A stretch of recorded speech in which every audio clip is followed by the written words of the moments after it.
Ben, how many times do I have to tell you? Don't call me boy. Oh, I'm sorry, sir. Calls me boy all the time. It's a sign of affection. I go, Ben, you ready? Boy. All right, how's it going, everybody? I believe we're ready for today's show. I think we are, aren't we? There's a party going on at the Sun Times, man. Did you get invited? No, I did not get invited. You didn't get invited? No, Miles, did you get invited? Absolutely not, Miles. Are they trying to tell us something? Anyway, as long as somebody's happy in the world, I'm happy in the world, all right? Oh, yeah, I didn't see a stocking with my or Ben's name on it. No, man, they're rocking and rolling. God dang. All right, everybody, your Ben Joravsky show for Wednesday, December 18th is just moments away. But before we get into that, we need to thank the following unions for jumping on board and sponsoring our program. First up, it's the International Association of Machinists in Aerospace, not Aerosmith Workers, Local 126 and District 8. The International Brotherhood of Electrical Workers, Local 9, sponsored this program, as well as the International Union of Operating Engineers, Local 150. A giant thank you and a shout out to those unions for jumping on, that's what that sounds like, for jumping on board and sponsoring our program. And, of course, today's Ben Joravsky show for Wednesday, December 18th is brought to you by the Chicago Federation of Labor. YouTube live stream listeners, let us know if you hear our song of the day. Da-da-da, shooby-doo. In honor of Big Tommy Shoob, who's just killing it with scoops for the bright one. Da-da-da-da-da, shooby-doo. Do-do-do-do, shooby-doo. Dee-dee-dee-dee-doo. That's the drum. The Ben Joravsky show starts now. It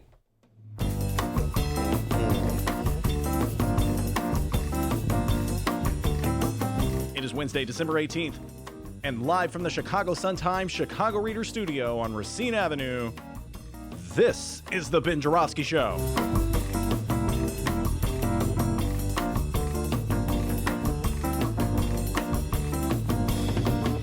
Shooby-dooby-doo indeed. Today on the program, legendary Chicago journalist Monroe Anderson is talking all things Donald Trump impeachment, and it's the return of our resident Bernie bro, one of 20, we got a lot of them, Jacobin magazine writer Micah Uetricht. And now your host. Is he a Bernie bro?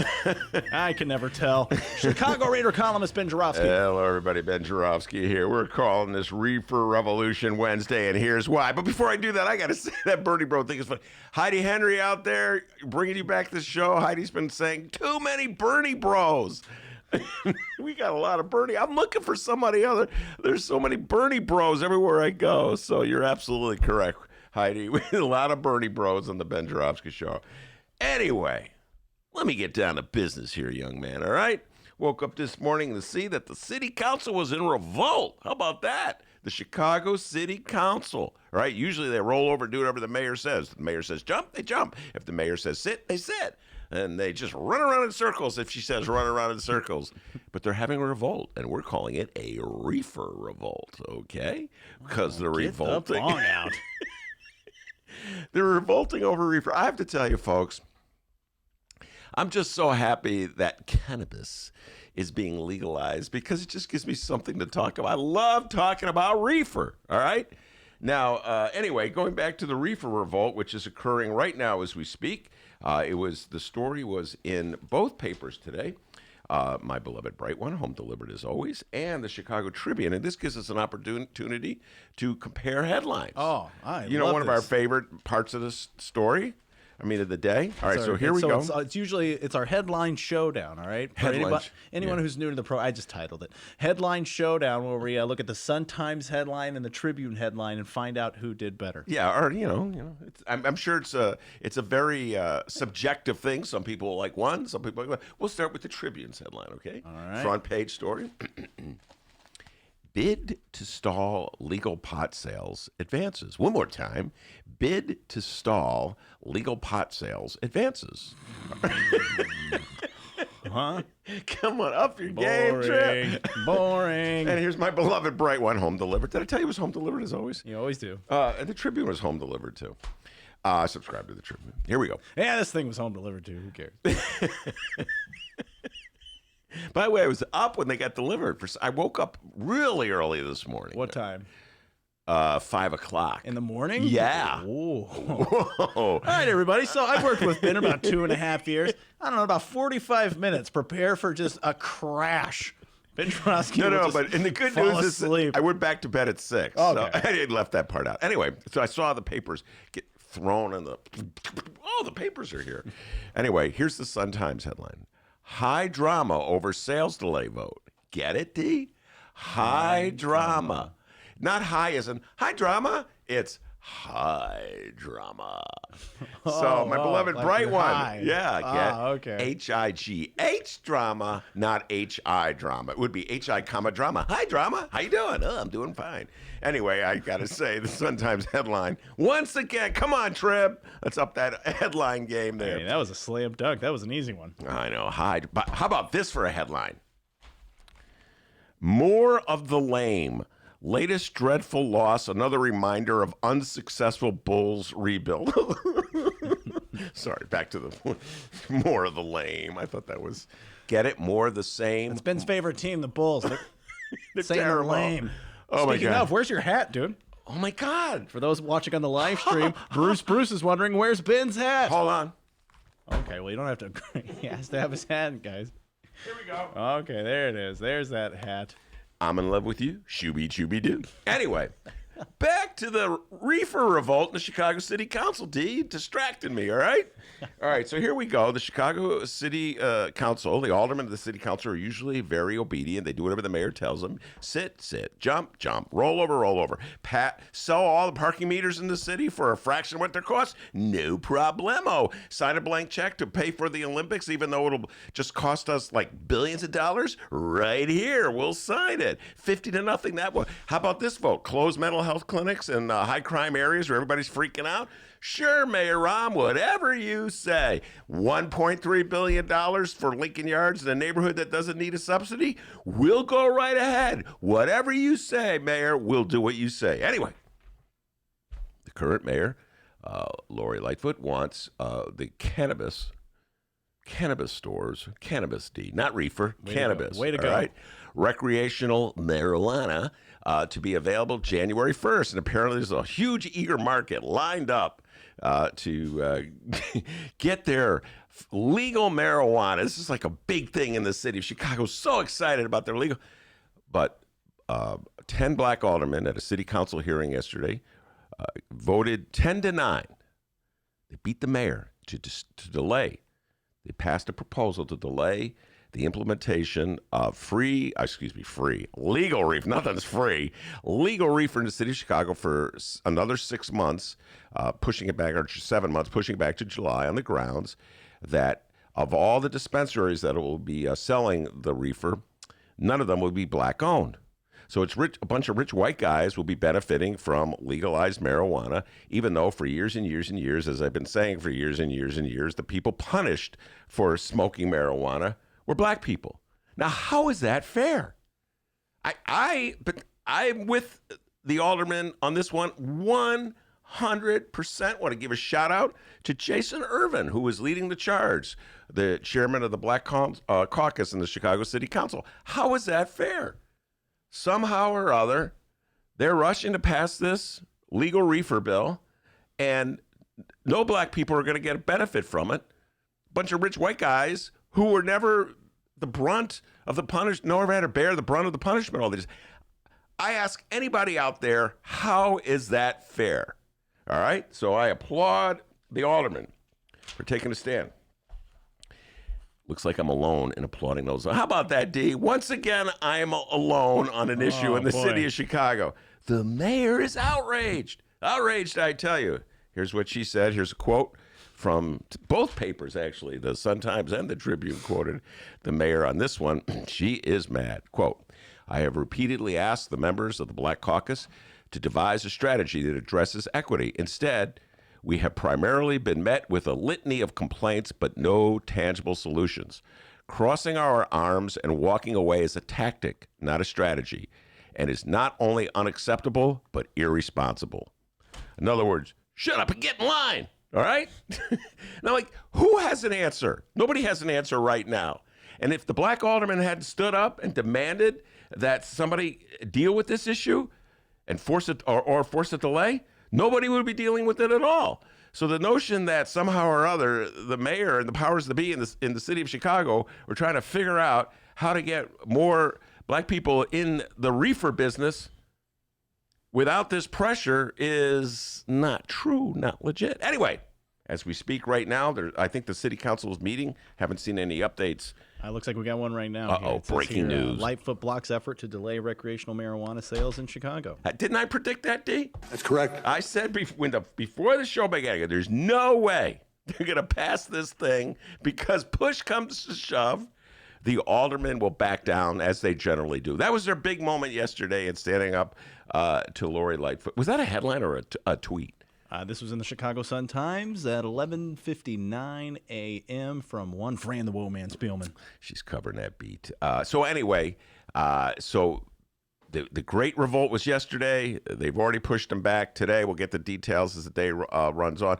Carlos Ramirez-Rosa will be in the studio for a bonus feature, so I'm sure we'll be talking about this with him. But I just want to point out an interesting little inconsistency here.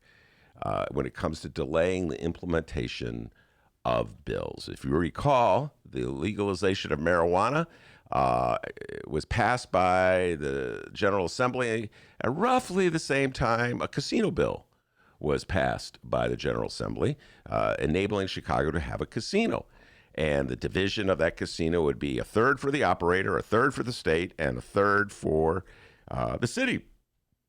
Mayor Lori Lightfoot had a study done, or a study was done. I don't know if she was the one who had it. And the reports were that that's not enough money for the operator of the casino. So Mayor Lori Lightfoot went to Springfield and asked them to delay the opening of a casino in the city of Chicago until they could figure out a way of reconfiguring that formula so that the operator of the casino got more money. So it would mean less money for the state, or less money for the city, or less money for the city and the state, and more money for the operator of the casino. So follow me on this, folks.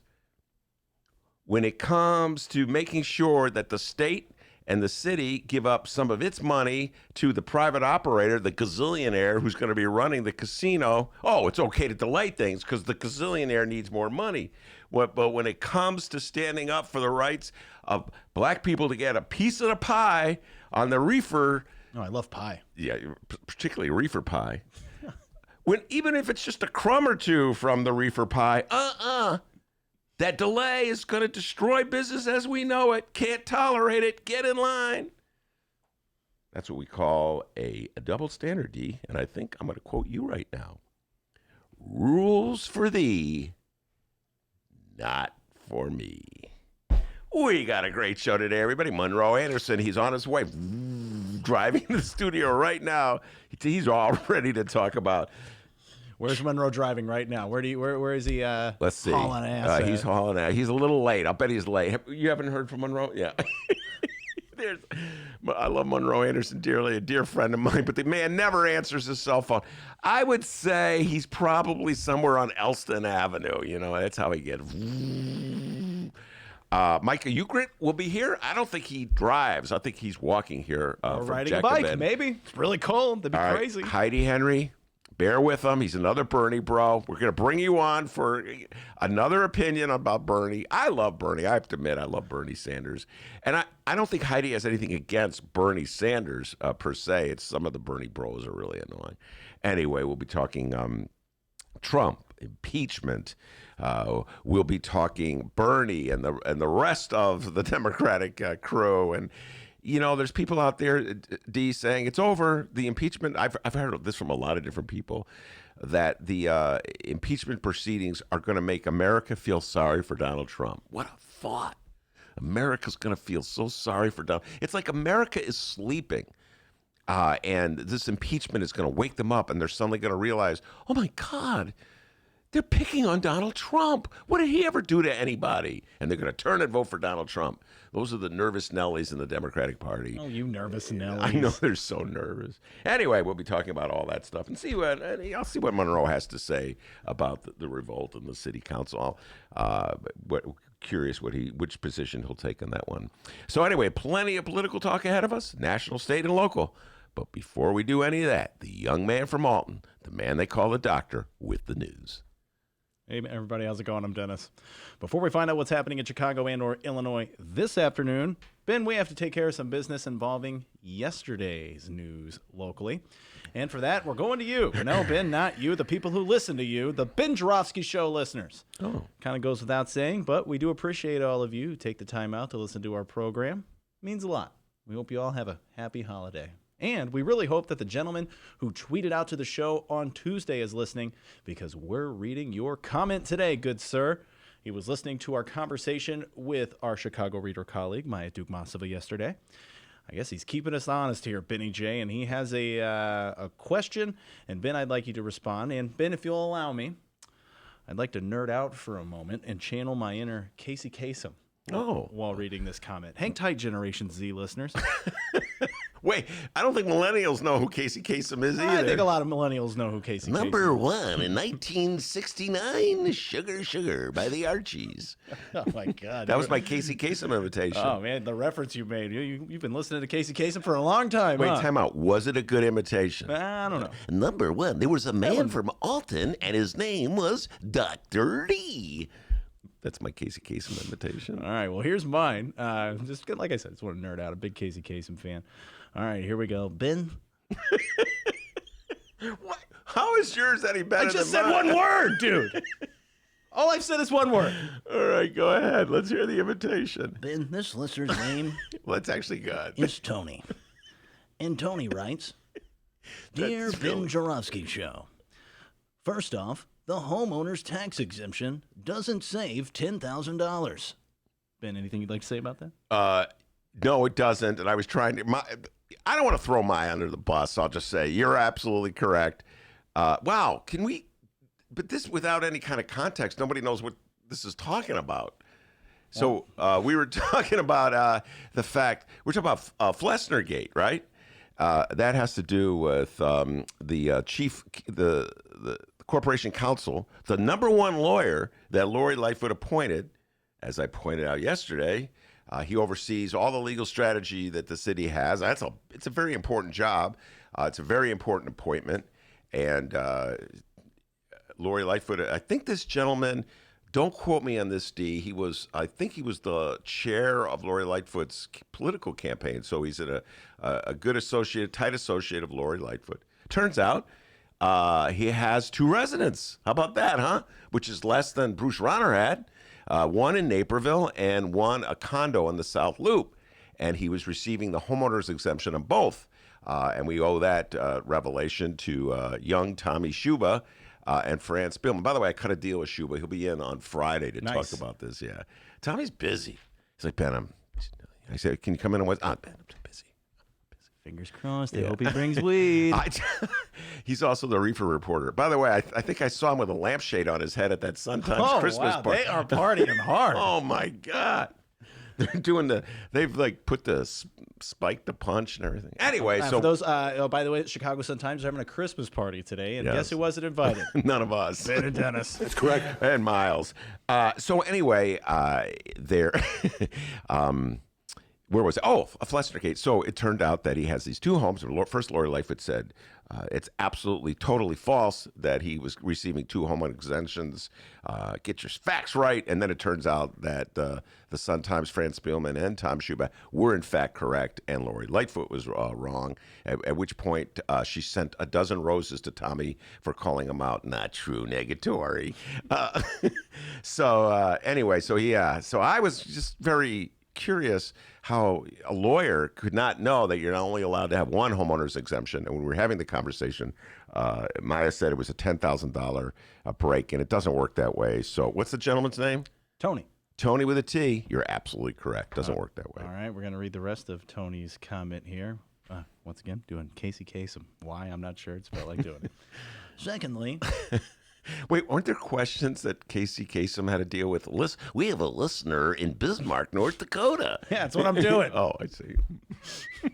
Is Tony from Bismarck? No. Does it say where he's from? I'm assuming Chicago. Oh, you don't know. He could be from Naperville. secondly, He could be Flesner's neighbor. Secondly. Oh, sorry. Will Calloway was never a journalist. Yes, I believe it was Maya who said that Will Calloway was one of the two, as I recall, citizens of the city of Chicago who filed the Freedom of Information. Oh, my goodness, this guy did the deep dive. Who is this guy? Tony, man, I got to give you a lot of credit. First of all, thank you for listening to the show. Absolutely. And secondly, thank you for taking notes. And thirdly, thank you for keeping us honest. Because even mayors need to be kept honest, right? That's correct. All right. Thank you, Reverend Mueller. I believe it was Maya who gave the credit to Will Calloway, but there was a second party. Okay, what she's alluding to, or what Tony with a T is alluding to, is, so how did we end up talking? We were talking about Laquan McDonald. Oh, yes. We were talking about the law department. And when there was a video of the shooting of Laquan McDonald by a Chicago police officer, Jason Van Dyke, and Mayor Rahm concealed that the video, would not release that video because he said there was an ongoing investigation. And two Chicago citizens, as I recall, one Will Calloway, who is an activist, and I believe he ran for alderman, and another gentleman named Brandon Smith, who is a freelance journalist and occasionally wrote for The Reader, I want to say, filed a FOIA request. And it ended up before a Cook County Circuit Court judge who in October, I'm doing this off the top of my head, or November of 2015, ordered the city of Chicago to release that video. And nothing has been the same in Chicago politics since. In fact, I would argue that Lori Lightfoot would not be mayor today if that Cook County judge had not forced the city Mayor Rahm to release the video. And so there was one, Brandon Smith was his name. He was a freelance journalist, and Will Calloway was an activist. So I do not know if Will Calloway has ever written any articles, done any journalism. For all I know, he keeps a diary. Does that count as being a journalist? I don't know. All right. It does. He maybe tweets. In this day and age, if you tweet, does that count as being a journalist? I don't know. All right. The final portion of Tony's comment goes back to Flesnergate again. Mm-hmm. Finally, Doing case. Yeah. how do you know what McCaffrey did or not do? Because he seems like a nice guy. I trust Lightfoot's judgment. Wow. I'm Casey Kasem. And scene. Ben, what would you like to say to Tony? And remember, we want Tony listening here, so please be nice. No, it's first. I said it already. A, I like the fact that you listen. B, I like the fact that There you we go. listen carefully and take notes. C, that you take the time to write in. All these things, and you're really knowledgeable. I mean, he knows about the homeowner exemption. Are we about to book Tony to be a guest on the Let's get program? Tony with a T right there. All right. Yeah, I would book him. Absolutely. The guy knows, he knows who Will Calloway is. He knows who John Calloway is. He knows who Cab Calloway is.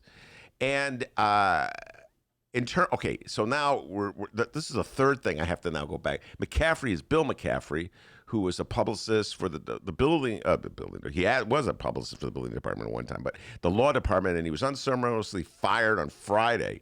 And it had the press corps of Chicago up in arms. Now, I'm kind of agnostic in this thing. I don't know McCaffrey. I never dealt with, I probably sent him emails asking for information, but I don't recall ever having a conversation with him because Tony with the T, I have to make a confession here.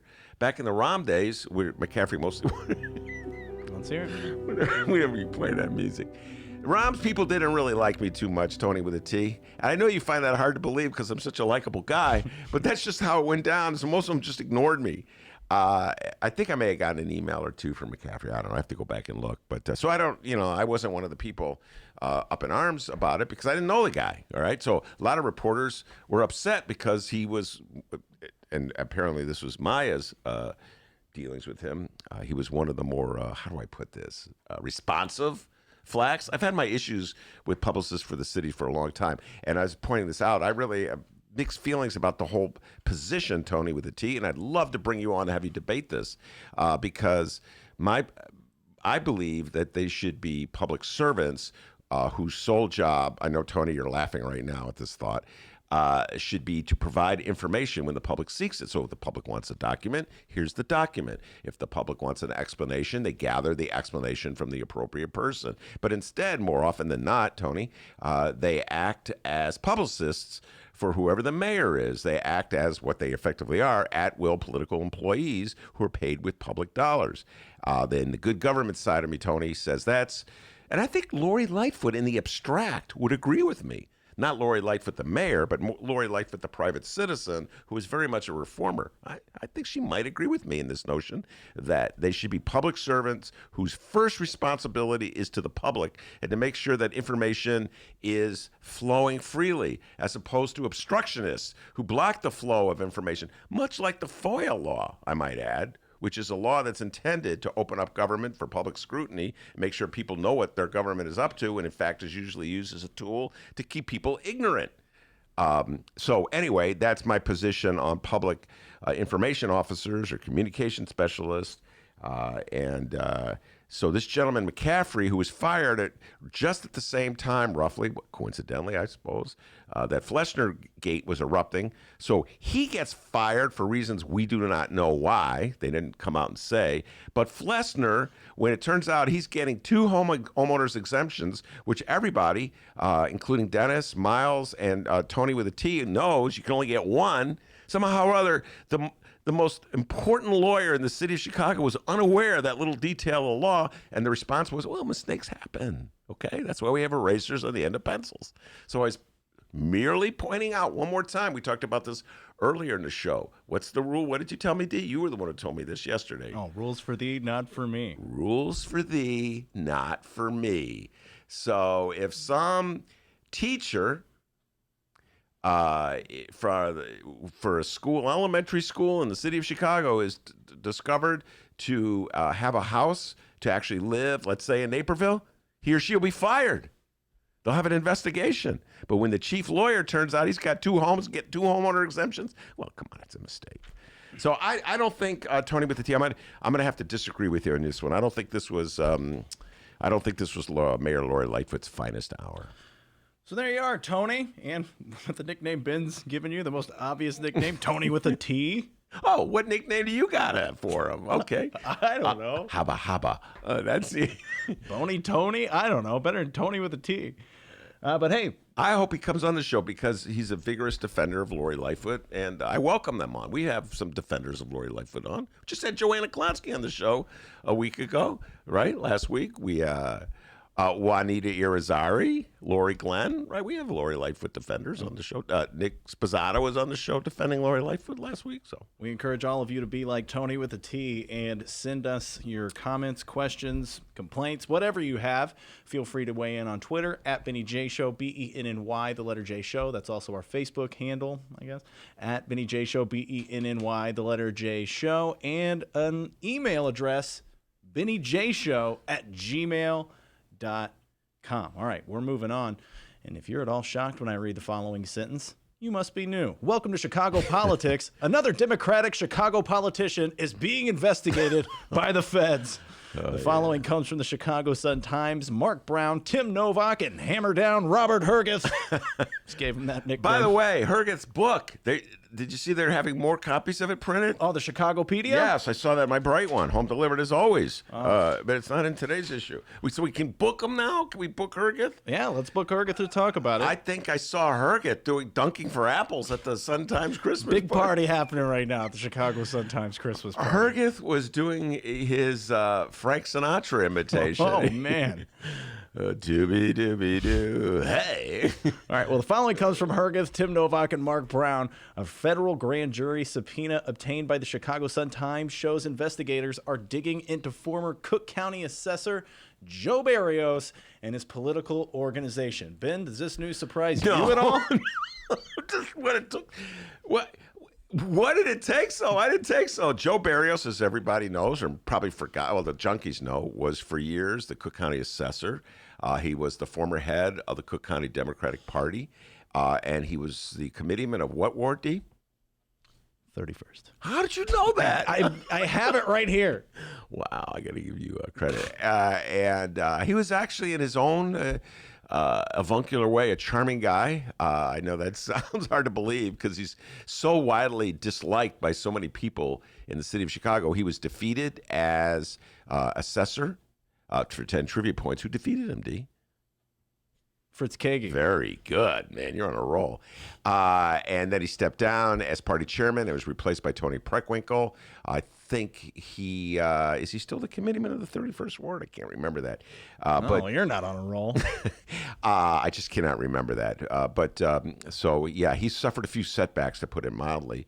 And there's just been always this accusations of nepotism surrounding him and swirling around him. He was an insider, a lobbyist, and he sort of just epitomized Democratic politics in the city of Chicago at its like nepotistic worst, if you will. And I guess it was just only about time. I mean, it was only time, I should say, before the feds started looking into him, if they haven't been looking into him already. And so, it wasn't in the Tribune, by the way, but it was in the Sun-Times. Mark Brown, Tim Novak, and Robert Herguth with the big scoop. The subpoena seeks documents related to Barrios' 31st Ward Democratic Organization, his Friends of Barrios Campaign Fund, and the Mexican-American Political Action Committee. The subpoena asks for information about contributions to Barrios' retirement party and his access to private planes and boats. Private? I know, that's the part. Where's he get the private planes? Barrios, good God. I simply cannot relate. And boats, among other things. It also seeks any items, quote, related to any official action taken in exchange for a benefit and specifies the type of actions, including, quote, assessor recommendations, certificates of correction, certificates of error, property valuations, and re-reviews. Yeah, the feds are going after Barrios. And by the way, my favorite part of are you going to be quoting more of the story? My absolute favorite part of the story, and I got to give a shout out to Mark Brown, Tim Novak, and Robert Herguth, is some reporter, and they don't say which one, approached Barrios for a comment at the bar at the Erie Cafe. And insiders know that he loves the Erie Cafe. In fact, can I just tell you a little story here? Or tangent? At First Tuesday back in 2018, Mick Dumke and I, the great Mick Dumke, he used to be my partner in crime, we had scheduled a debate of the assessor candidates, Andrea Arela, Fritz Kagi, and Joe Barrios. And Joe Barrios flat out said, nope, I'm not going to do that debate. Apparently he didn't want to give any credibility to the Kagi campaign. Kagi said, I won't do the debate if Andrea Arela's there. Interesting little attitude he had toward democracy. And so we refused to let them tell us how to do our debate. So guess what, D? We just had Andrea Rayla as a guest that night. She debated herself. But anyway, somebody sent us I think a tweet or a text of a picture of Joe Barrios' car outside the Erie Cafe. So while we were having that discussion, he was at the Erie Cafe, probably watching on his Facebook Live, because it's always Facebook Live. Anyway, my favorite part of this story is some unnamed reporter goes up to Barrios at the Erie Cafe and asks him for comment. And Barrios said, this is classic Barrios, quote, "Write your story. I'm having a good time. I have nothing to say." And that is just Joe Barrios. He's just like, guy, do whatever you got to do. I'll do what I'm doing. He wasn't nasty and like, get the hell out of here or anything like that. It was just kind of how he goes about business. I guess he figured this time was coming sooner or later. Anyway, there's so many charges of nepotism dealing with Joe Barrios down through the years. But here's my absolute Proco Joe Moreno was apparently at the bar as well. He's the former alderman of the 1st Ward. A huge fan of Nirvana, Proco Joe. Proco Joe is one of these guys who actually believes that the 90s was the best generation for music. Come on, Proco. And Proco and I, we didn't always see eye to eye in politics. But you guys both love Nirvana. I heard a Nirvana song this weekend. Oh, yeah? What'd you think? It was kind of sad. Oh, my Yeah, God. it's Nirvana. I was like, give me some, can I have a drink right now? It's so depressing. I forget the name of the song, but it was like, It was a love song, right? I don't think there was much love in that song. Okay, I would not associate love with that song, but I heard it and they go, "That was Nirvana." That was a great Casey Kasem. So I guess I am imitating Casey Kasem. I'm a big fan of Casey Kasem, must admit. Anyway, Proco Joe was at the Erie Cafe and he said, quote, "Leave him alone." He's standing up for Joe Barrios. I always thought Barrios and Proco Joe were rivals. This is the thing about Chicago politics, ladies and gentlemen. You have these people who are rivals at one moment, and they say the worst things about each other to people like me. Like they want to turn me against X, okay? So let's say Billy Bob wants to turn me against Joey Joe, all right? So he goes, this is off the record, Ben, but did you know that Joey Joe drinks? Did you know that? Did you know that Joey Joe... Are we talking about Joey Joe Barrios? I'm just making that up. Oh. And in fact, it's going on right now with several people who remain unnamed. I'm friends with each of them, and they badmouth each other to me. Ben, did you know blah, blah, blah, blah, blah? Your good friend, blah, blah, blah, blah, blah. It happens all the time. Don't say their names, but just do impressions of them going blah, blah, blah, blah. And so that's what, Proco Joe would be trashing Joe Barrios, but now they're friends. Or at least he defended him. Proco Joe goes, "Leave him alone," coming to the aid of Joe Barrios, to which Joe Barrios said, "Proco, I don't need your help. I've been dealing with nettlesome reporters for years." Anyway, I remember once I was doing an investigation of Cook County assessors and the influence that property tax lawyers like John Cullerton, State Senate President, and Michael Joseph Madigan, who is the Speaker of the House, and Ed Burke, Alderman, Finance Committee Chair. Yes, I was doing an investigation looking into the influence they have with the assessor's office. And Joe Barrios was the assessor at the time. And he gave me a stack of documents that was enormous.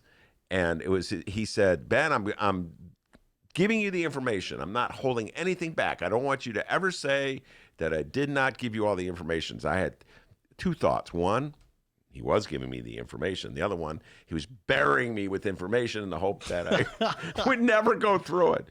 But I start from the top. Don't look at the bottom. Just start from the top. Yeah, but that's like this movie I just saw this weekend. I urge everybody. I talked about this. Dark Water with Mark Ruffalo. Great flick, and he's looking into a lawsuit that says DuPont was poisoning people in the area around in West Virginia, and DuPont just dumps a bunch of documents on him. It's a great scene where he has to go through boxes and boxes. Joe didn't give me that much, but he gave me a lot of information. And guess what I found out, D? I found out that there was no reason, follow me on this, folks, there was no reason why anybody should hire Michael Joseph Madigan or John Cullerton or Ed Burke as their assessor. That if you hired Dennis to do your assessment, he could probably do as good a job. Hey, everybody. There was no proof that they got a break, any more of a break than anybody else. So the real reason people hired them was to cultivate favors with Madigan. It wasn't to get the break. There's tons of lawyers in the city of Chicago who could handle filling out the documents that you need to get a tax break from the assessor's office. It's going on right now as we speak with Fritz Kagi. So I always felt that it was unfair to blame the assessor for this cesspool that we had with the property tax appeal business. I felt it was a way that influential downtown property owners were trying to curry favor with powerful politicians. So that was where the problem was. And lo and behold, John Trump thought it was a good idea to hire Ed Burke. And guess what? Got himself a break, got himself a pal with the Democratic Party. Now he's mad at the Democrats because they're impeaching him, but that's a different thing. Anyway, Joe Barrios in trouble. The feds are looking into him. Good job by Mark Brown, Tim Novak, and Robert Herget. So we've all gone through this now about 4 or 5 times with these people. They get investigated by the feds. It's only a matter of time until we start seeing those people carrying boxes. Yeah. Gloves on. Yeah. We'll keep you Oh, I posted. know. when That's that right. With the happens. FBI guys come in and their Yeah. jackets say FBI, Yeah. and it's just, you're right. And they have the box. Carrying box. Excuse me, box. I got a box. Excuse me. And they always have the gloves. Yeah, they got the gloves. the The gloves. Excuse me. Yeah. Coming through. So it's only a matter of time until that happens. Yeah, We'll keep no. you posted when it does. And finally, we got to keep our daily tabs on the Illinois governor. And it's official. J.B. Pritzker lives at the Thompson Center. I'm not a perfect person. He's there for the second day in a row. Today, the governor is in Chicago at the James R. Thompson Center to sign the first responder pension consolidation bill into law. Hey, that's perfect timing because Jeff Johnson will be in the studio tomorrow. We're talking pensions issue. Monroe Anderson has entered the building. So, yeah, that's perfect timing to see. Because Jeff Johnson's coming in? Coming in tomorrow, and he's the pension guru that we have. We bring on once a month. I think we should bring him on twice a month. The guy knows more about pensions than anybody else in the world. But anyway, so it's perfect timing. And J.B. Pritzker, I guess, was I haven't been following the reefer bill in the city council. We'll let Monroe Anderson settle in, and then we'll get his opinion on the bill, see which position, which side he is on. I have not followed. It's been happening while we're in the studio. You said you read the headline from Fran Spielman's article that Lori Lightfoot, big surprise here, convinced the aldermen to override the committee vote and approve to defeat the effort to delay the sale of recreational marijuana. But supposedly Governor Pritzker was going to add some kind of sweeteners to the reefer to cut some black people into the deal. How about that, huh? Well, only in Chicago. Black people got arrested for years and years for smoking marijuana, but when it came out to giving out the goodies to sell it legally, guess what? No black people anywhere. Black aldermen rise and revolt, and the mayor says, "Shut up, sit down." How dare you try to stand up for black people? What a city I live in, ladies and gentlemen. So there you are, the latest in what's going on in Chicago and or Illinois. Of course, we'll keep you posted on these stories as today's program rolls along. We're going to take a short little break, but after that break, we're going to be talking all things Donald Trump impeachment. And reefer. Oh, it looks like Monroe shaved. Looking good today, buddy. No, he's looking really good. Oh, yeah. He's usually got that beard going. Hey, come on, man. Wait, did you go to the Sun Times Christmas party? Okay, we weren't invited. Wasn't invited. Yeah, When us none either. of us were invited. I saw that nice sweater and the shaven face. I thought, wait a minute. All right, Monroe Anderson will be with us after this break. It's the Ben Joravsky Show, live from the Chicago Sun-Times. The Ben Joravsky Show is supported by Northwestern University's part-time master's program in literature and liberal studies. Students learn from dynamic and diverse faculty as they build advanced skills for critical analysis, writing, and research. Evening classes are held on Northwestern's Evanston and Chicago campuses. The spring quarter application deadline is January 15th. Learn more at sps.northwestern.edu/masters.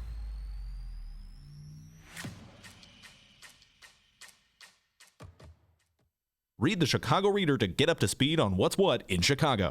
Culture, food, arts and entertainment, weekly concert listings, weekly event listings, the environment, travel. I can continue, but you get the point. And for all of you Chicago political junkies, raw weekly columns on real city politics from Maya Dukmasova and our very own Ben Joravsky. The Chicago Reader, free to the public in newsstands throughout the city and online at chicagoreader.com. Read it now and be a more informed Chicagoan.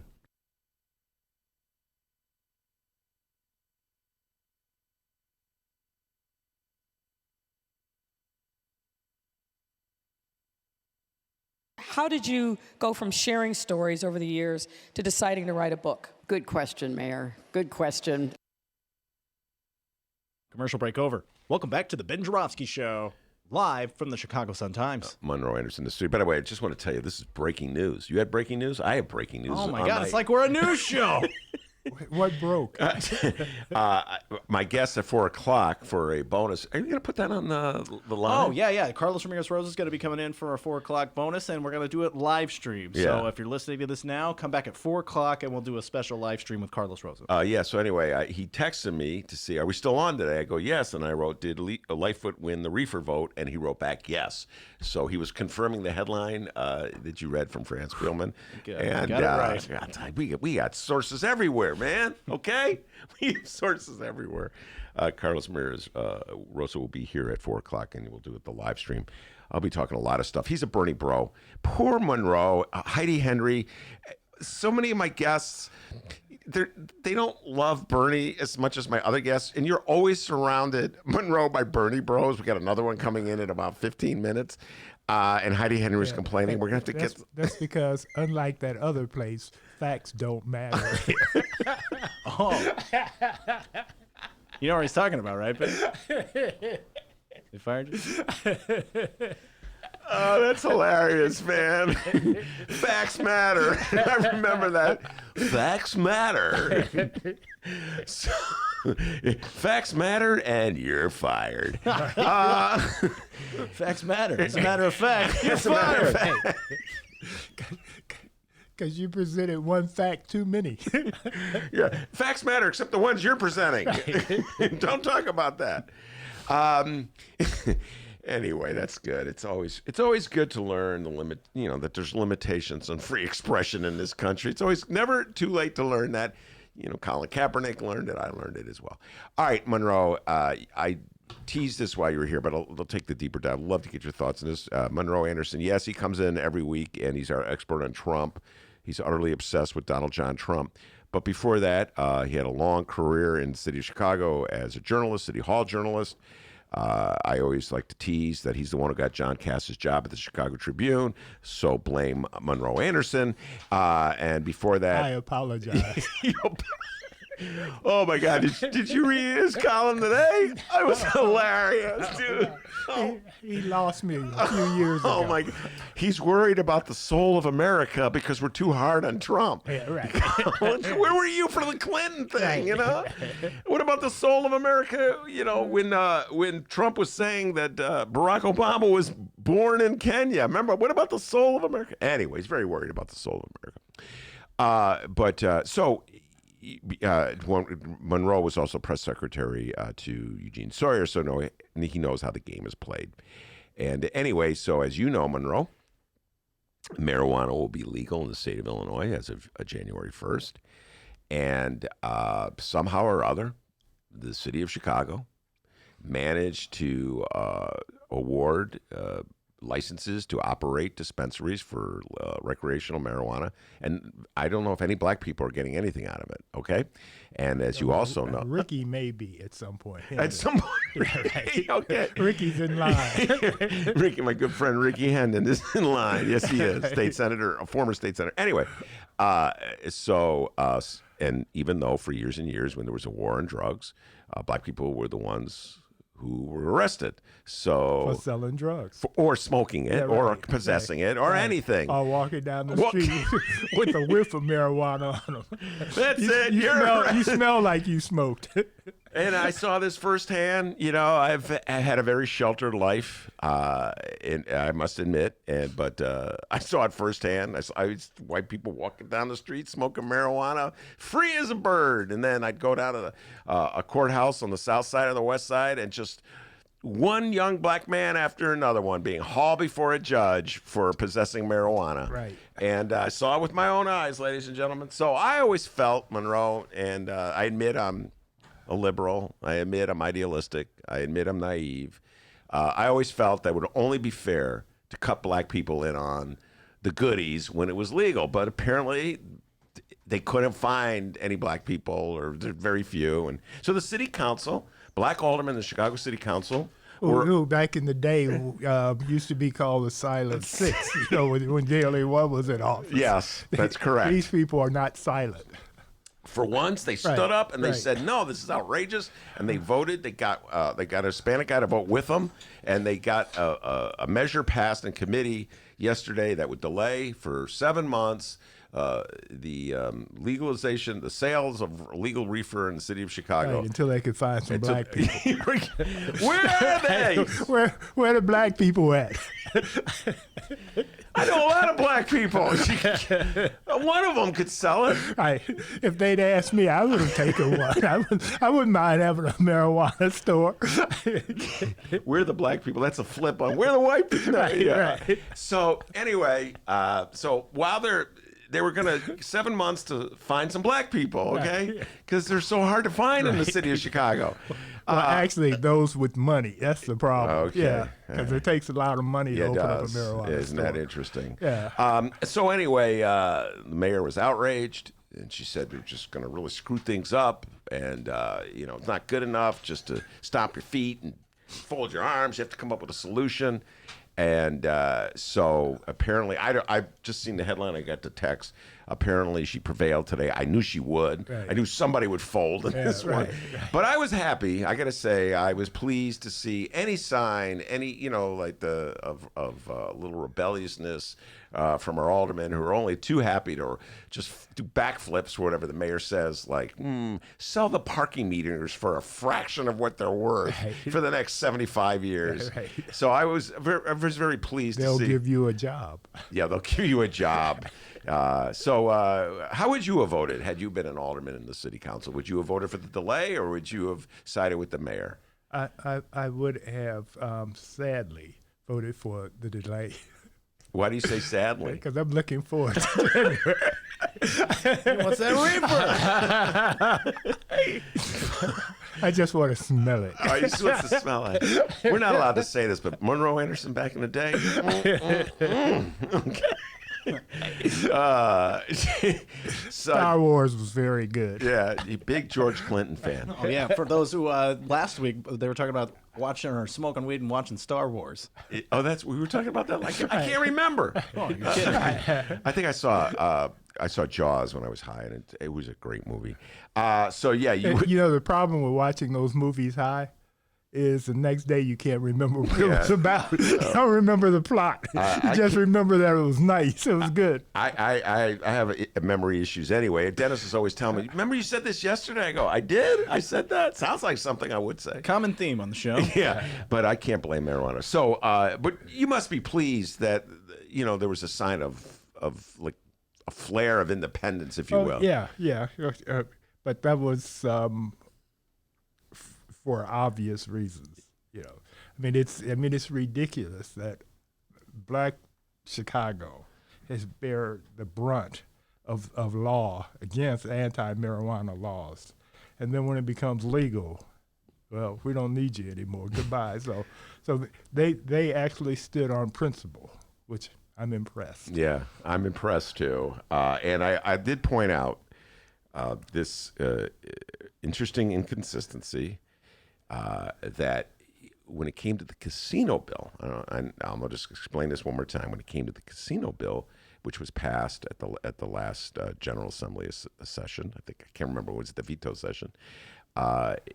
Lori Lightfoot asked for it to be a delay because the formula, she felt, did not provide enough money for the casino operator. And so follow me in this. When it's a casino operator who I'm sure is a very wealthy person, doubt Yeah, last time I checked, the casinos cost a little bit to buy. So if you're going to be a casino operator, you got some money. So when it comes to getting more money for the rich guy who owns the casino, it's okay to delay it, all right? But when it comes to getting some money for some black guy to be a part of the legal reefer game, you got it backwards. yeah, okay. It was because it was to get some money for some rich guys that it had to go on the marijuana store. Yes, exactly. Why would they have to wait for 7 months when they can get their money now? Yeah, no, they want the money now. It's really important, okay? Right.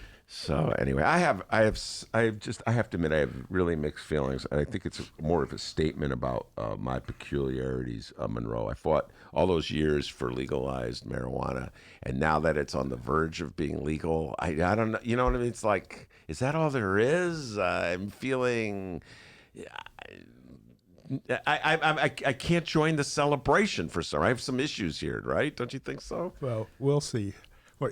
If I'm invited to your party this year, if you're walking around with a joint hanging out your mouth.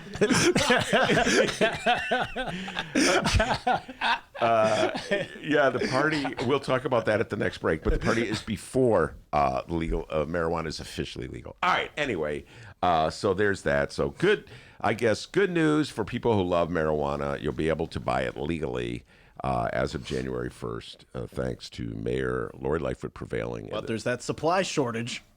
Oh, yeah, there's the supply. There's the supply shortage. That's bad management. That's what that is. The people they're giving the stores to don't know how to manage it. You can grow marijuana in your basement. It's a weed. It's not. Well, that's what I was saying yesterday, but Maya corrected me. She said, "No, Ben, it's more complicated than that." But I thought that's for the high grade stuff. I see. Yeah. I'm thinking more of the weed that was available in 1968. Well, I know. It's kind of a boomer's view of the world, Monroe. I had the same attitude. We never ran out of reefer in the 70s. Exactly. Because when you get $10 bags instead of pay $250, $300. All right. I am going to need a lot of marijuana to get through the rest of the Donald Trump era. Monroe has been predicting Donald Trump's demise. May 2017. Yes. May 27. Seems like 1917. And March. March. March. And Donald Trump has been hanging on, and a lot to talk about. Donald Trump is out of his mind.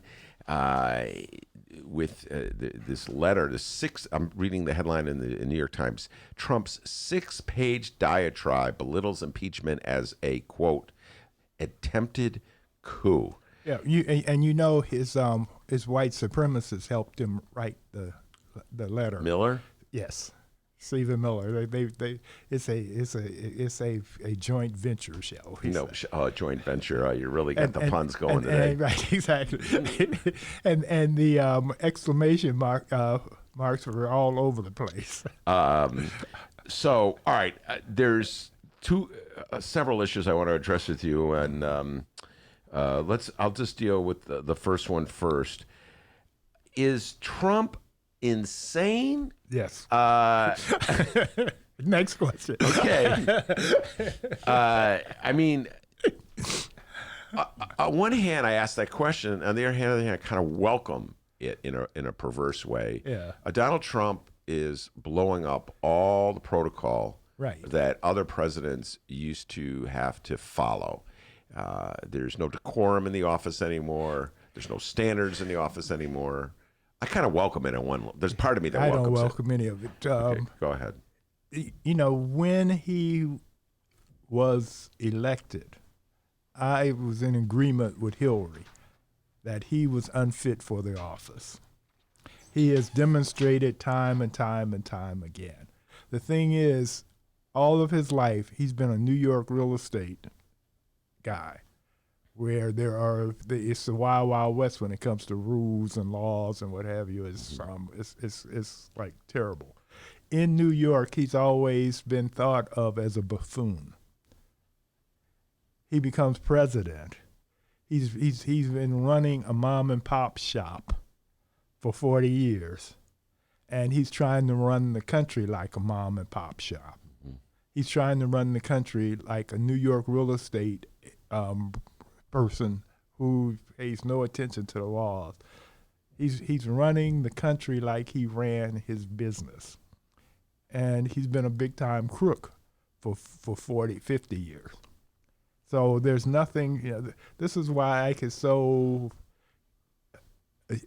assuredly say in March of 2017 that he was going to be impeached because he had impeachable practices. Yeah. He had impeachable habits. He has an impeachable mentality. And as Pelosi said later, a year ago, he was going to self-impeach.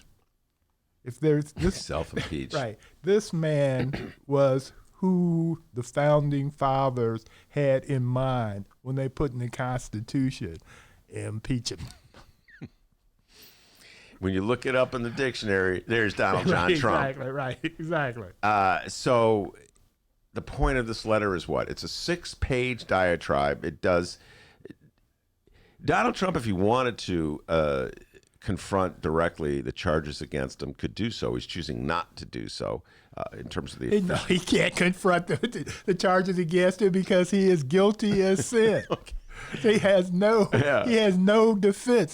His hand was in the cookie jar. There were cookie crumbs around his face. There were cookies in his pocket.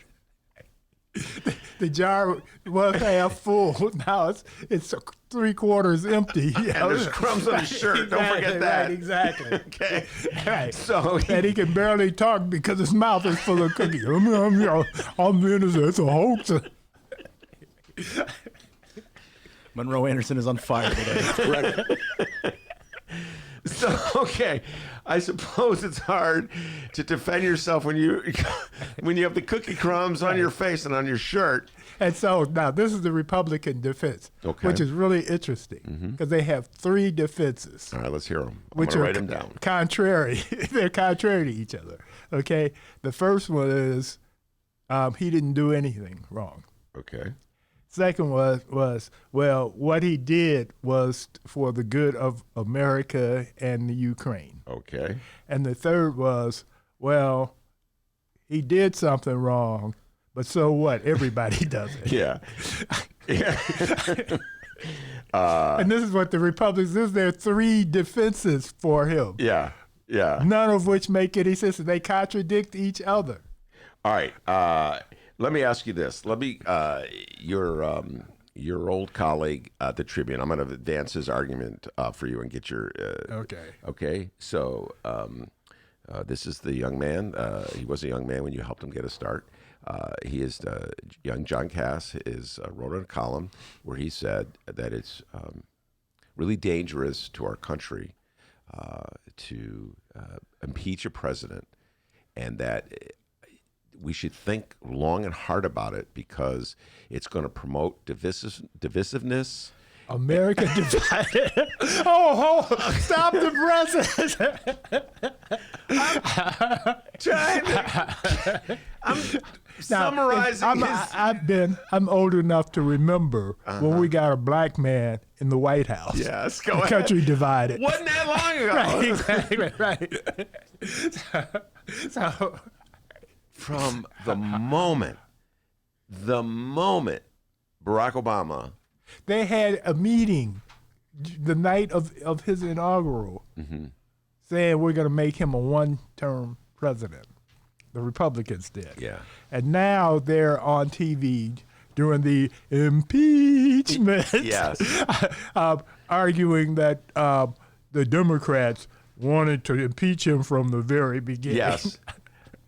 Just say that one more time. Impeachment. Yeah. But you're absolutely correct. From the moment Barack Obama was elected, Yeah. Republicans were strategizing to keep him as a one-term president, Right. to use all the powers at their disposal to keep him from passing any kind of legislation that might benefit him. It was a national version of what we lived through in the city of Chicago in the early 80s when another black man Yes. took, isn't it interesting? Yeah. Oh, when Harold Washington right. became mayor of the city of Chicago. Yeah, right, And all of a exactly. sudden, let's block him at every step of the way. Oh, and Richard Hatcher just died this week. I did. don't know if you heard that. Yeah, I saw and it. when he became the first black mayor of what was then thought of as a major city, because Gary's population was twice what it is now. But anyway, when he became mayor, all the white businesses within a 10-year period moved to Maryville. They Not moved all out. of them, but many of them. Literally Almost all of them. all, yeah. That's why. Have you driven down Broadway? No. Right. Have you been to Gary lately? By the way, Monroe Yes, Anderson is from Gary. I'm a proud property owner in Gary. I did not know Yeah, that. my parents' house. My sister and Okay. I have it. I see. And they bought it in 1952 for $11,000, and it's probably still just worth $11,000 because of. A graduate of Roosevelt High School Yes. in Gary, Indiana, Monroe Anderson. Yeah, I remember, we're on a tangent, but I remember Richard Hatcher. When I was a kid, he was a big deal. Right. He symbolized black political power. Right. He was dating Nancy Wilson at one time. I did not know that. Yeah, If I did, I forgot that. No, you'd probably know it. You have to be from Gary, maybe. To That know was a that. big deal in Gary. Yeah, right, exactly. Wow, the mayor's dating Yeah. Nancy Wilson. But anyway, we're on a tangent here. Although I could go into Gary gossip and Gary trivia. I have this like bizarre affinity to Gary, Indiana, and I've two of my dear Monroe Anderson's from Gary, and Milo Samardzija, one of my oldest friends, is from Gary. The second greatest writer. His from second Gary. greatest writer is from Gary, so I love talking Gary with both of them. But all right, we'll move on from the Gary talk. But yeah, it is.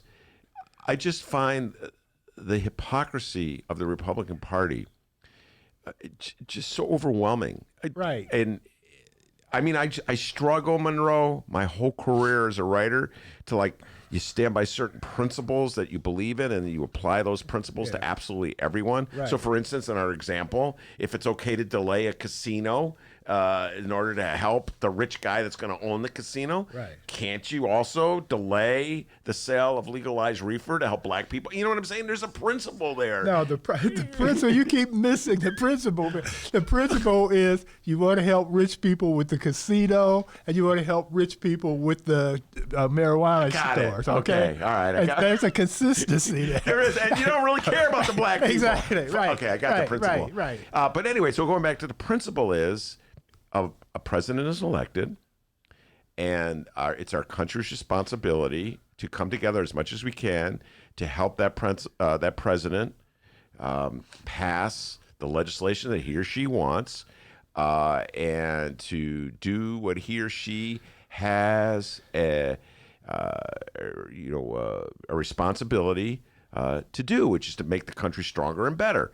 But the Republicans, from the moment that Barack Obama was elected, declared war on his presidency, and Donald Trump was one of the leading singers in the chorus, denouncing him at every step of the way, Right. marginalizing him, Right. Trying to say he's not even a citizen. Right. So here we are, all these years later, and the Democrats are investigating Donald Trump's crimes and misdemeanors. No, they're impeaching him for it. The investigation's over. Okay, the investigation's over. I mean, They well, it's haven't not impeached over him. because he commits crimes as we go. So Yeah, so- right, exactly. All right. So they're done investigating the old crimes, but they're still busy with the occurring crimes. So the same Republicans Yes. who openly defied Obama and never gave Obama an opportunity to implement his programs and his vision, and the same exact Republicans are crying. Tears. Crocodile tears. You can read them. If you get to your Tribune, it's drenched with the tears of Right. John Cass crying. They're having- How unfair it is. They're having wine and cheese parties. WHINE. Yeah. Okay, no. All right. Let me point out how hypocritical they are. Just Okay. how hypocritical. Okay. part of their defense, what they're right now, that's what we're talking, and they're discussing whether he should be impeached or not, which he will be before the day is over or within 24 hours. But anyway, what they're saying is that they could be passing all these bills and doing the people's business if they weren't wasting time with this impeachment business. The Democrats, Democrats in the House have passed 475 bills. A little bit more than half of them were bipartisan.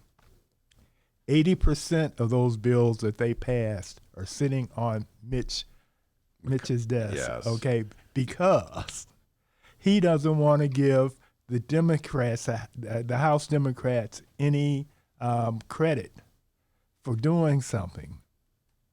So that anything that happens will go to Trump.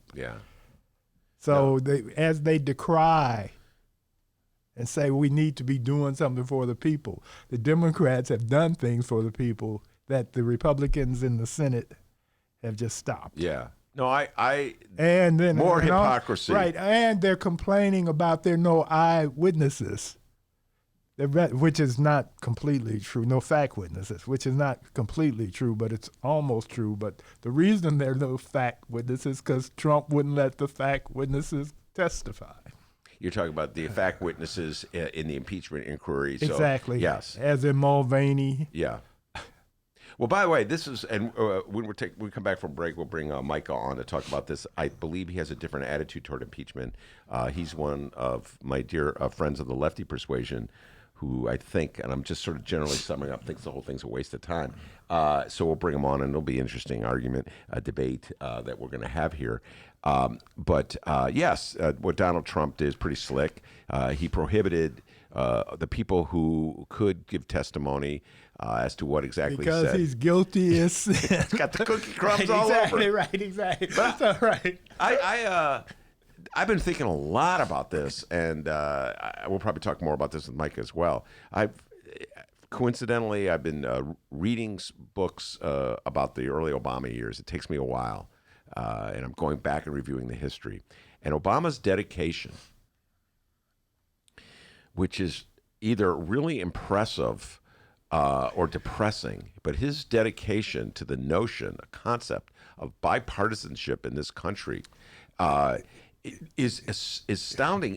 Remember, Harold Washington was going to be fairer than fair. That's a trademark of newly minted black politicians. Once they've been around a while, they learn how to be as crooked as the white guys. But because you have to prove, I was raised, for example, where I was supposed to be twice as good as the white person, to just be on equal basis with them. You had to work twice as hard because of discrimination, what have you. With black politicians, the first, the pioneers, they tried to be accommodating. They tried to appease. So Harold promised that he was going to be fairer than fair, which he was as mayor. He was fair. And Obama did the same thing as president. Yeah. When we had Nick Sposato in here a week ago, conservative alderman, I voted for Trump, by the way, but still a friend of the Ben Joravsky show. Yeah, I got my Trumps. You got your Trump friends, I got mine. Exactly. Yeah. Nick's always welcome on our show. Journalists have to, I tell people, I know murderers and I know saints. Literally. Yeah. But he pointed out that as a firefighter, Harold was good to the firefighters. We were discussing Harold. And so Harold is very fair. But Harold Washington came to the realization, Monroe, and here's a big difference between Harold Washington and Barack Obama, that no matter what he did, he was never going to win over a certain aldermen in the city of Chicago. They're going to be forever against him, right? For many different reasons, some having to do with race, some using race as a tool to keep their power, and so forth. Barack Obama has never wavered. Except when you talk about certain people, for example, I can remember that when Mitch McConnell was blocking all his stuff, some people suggested to him, well, why don't you go have a drink with Mitch and you guys can talk it over and patch up at it. And Obama says, why don't you go have a drink with Mitch McConnell? He wasn't about to do have it. a drink. Exactly. I don't remember that one, but Yeah. he basically has never wavered, aside from drinking with Mitch McConnell. Yeah. He has never wavered from the notion that there can be this ground, common ground that Democrats and Republicans can work on. And he's still, at the moment, advising Democrats not to be too woke, and that's his word, Yeah. and to find a middle ground that they can work with Republicans. And I was reading the speech he gave. The no red states, no blue states. No, that's the first speech in right. 2000. But I was reading the speech he gave on the eve of the Obamacare bill, and when he was advocating for the passage of Affordable Care Act, which was the signature legislation of his first 2 years in office. Right. And in that speech, he was saying that he can understand why people would have a skeptical, a healthy skepticism about government. So in that speech, he was making an appeal to Republicans who would not want a single payer, or would not want a public option. Didn't have a public option in that I first have bill. a different interpretation of that. And so Republicans responded to that by what? Not voting for his bill, Right. and spending every working day of the next 8 okay, years trying to undo that bill. But see, this is what you have to factor in with Obama, is he is an intellectual. And so being an intellectual, you see more than one side. You don't wear blinders. You have to like survey the landscape and come up with certain varying points of views. Harold had that same reputation. They said when he was in the state government that you could give him a position and he could argue either side very, very convincingly. Because again, he was an intellectual, so he could do one or the other. These Trump nuts and Trump, Yeah. they don't know which way the sun rises. They haven't figured out that the Earth is round yet. Well, Some of them. I think you're being very fair to Barack Obama. And I didn't like a lot. For the record, there were things that Barack did that I didn't agree with, but I didn't write about them because I didn't want to aid and abet the enemy. All these people that were dumping on him day in and day out. So I chose not to be critical of him. Well, defend yourself from the countercharge that you're just like Republicans with Trump. If with what you did, how are you any different than Republicans with Trump right now? I was a writer, and I was attacking the right. I wasn't supportive of Obama. I just didn't attack him. There's a difference. They are like, they're on the Titanic, and they're arranging the furniture right now. I would make the following defense, and then we'll take a break, bring Micah on to hear his defense. I would say that Barack Obama had a mandate. He had a convincing victory that Donald John Trump did not. Right. I will recall that Donald John Trump did not even win the popular vote. He lost the popular vote. By 2.7 million. Yeah, so he had the opposite of a mandate. Right. And he won by 3 states by a total of 77,000 votes. I would say Barack Obama had a mandate. And I would say that the opposition to Barack Obama was across the board, even though he was presenting policies that were essentially moderate Republican policies. His health care policy, as you know, we've talked about this before, was modeled on Mitt Romney's in Massachusetts. So the Republicans were completely hypocritical to treat it as though it was socialism. You want to know the common denominator in all this? Race. There's that too. Race. So I can understand why you had the attitude you did. All right, Micah is on deck. He's ready to talk. He's ready to vigorously defend his position that impeachment is a freaking waste of time. And come on over here, Micah. This is going to be interesting, folks. We'll be right back after this. Hey, everybody. What you're about to hear are the piano stylings of Jeff Manuel. Man, listen to Jeff go. Jeff Manuel has been playing piano around Chicago for years. He's played for conventions, for celebrities, played in basement bars with blues bands. He's played at prestigious social clubs, fine restaurants, and in the intimacy of private homes. Book Jeff Manuel at jeffemanuelpianist.com. Don't worry, I'll spell his name at the end of this commercial. You know what Chicago Magazine said? They said that Jeff Manuel is, quote, as comfortable with Chopin as he is with Cole Porter. He's excellent and his performance is joyous. He offers an elegant stream of compositions and interpretations that entertains the mind but won't hurt the ears. To hear more of Jeff Manuel's work and to book Jeff for your next event, go to jeffmanuelpianist.com. I'm going to spell it out for you, people. J-E-F-F, M as in Mary, A, N as in Nancy, UELPIANIST.com. Take it away, Jeff Manuel.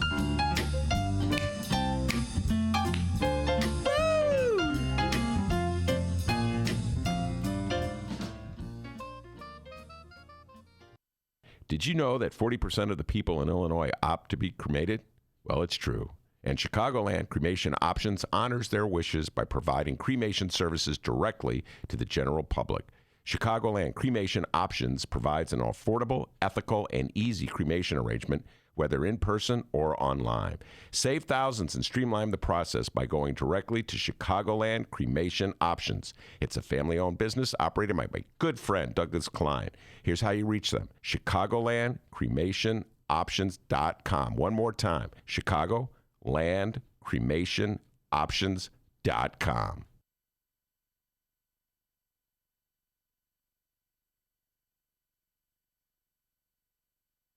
All right, everybody, hour number 2 of your Ben Joravsky Show for Wednesday, December 18th is just moments away. We got our guests ready.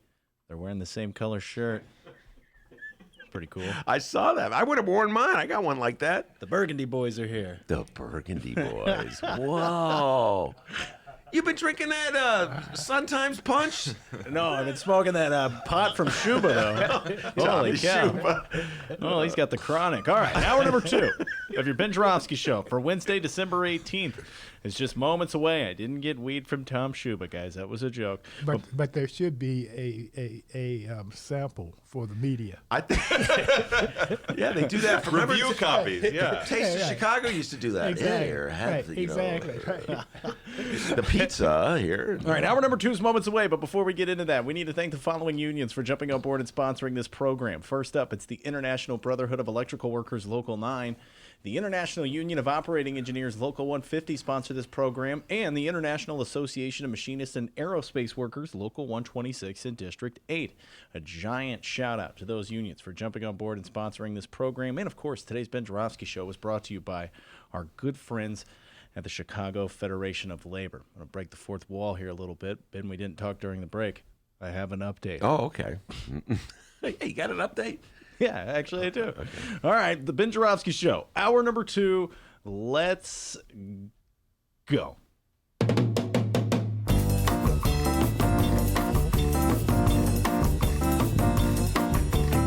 It is Wednesday, December 18th, and live from the Chicago Sun-Times Chicago Reader Studio on Racine Avenue, this is the Ben Joravsky Show.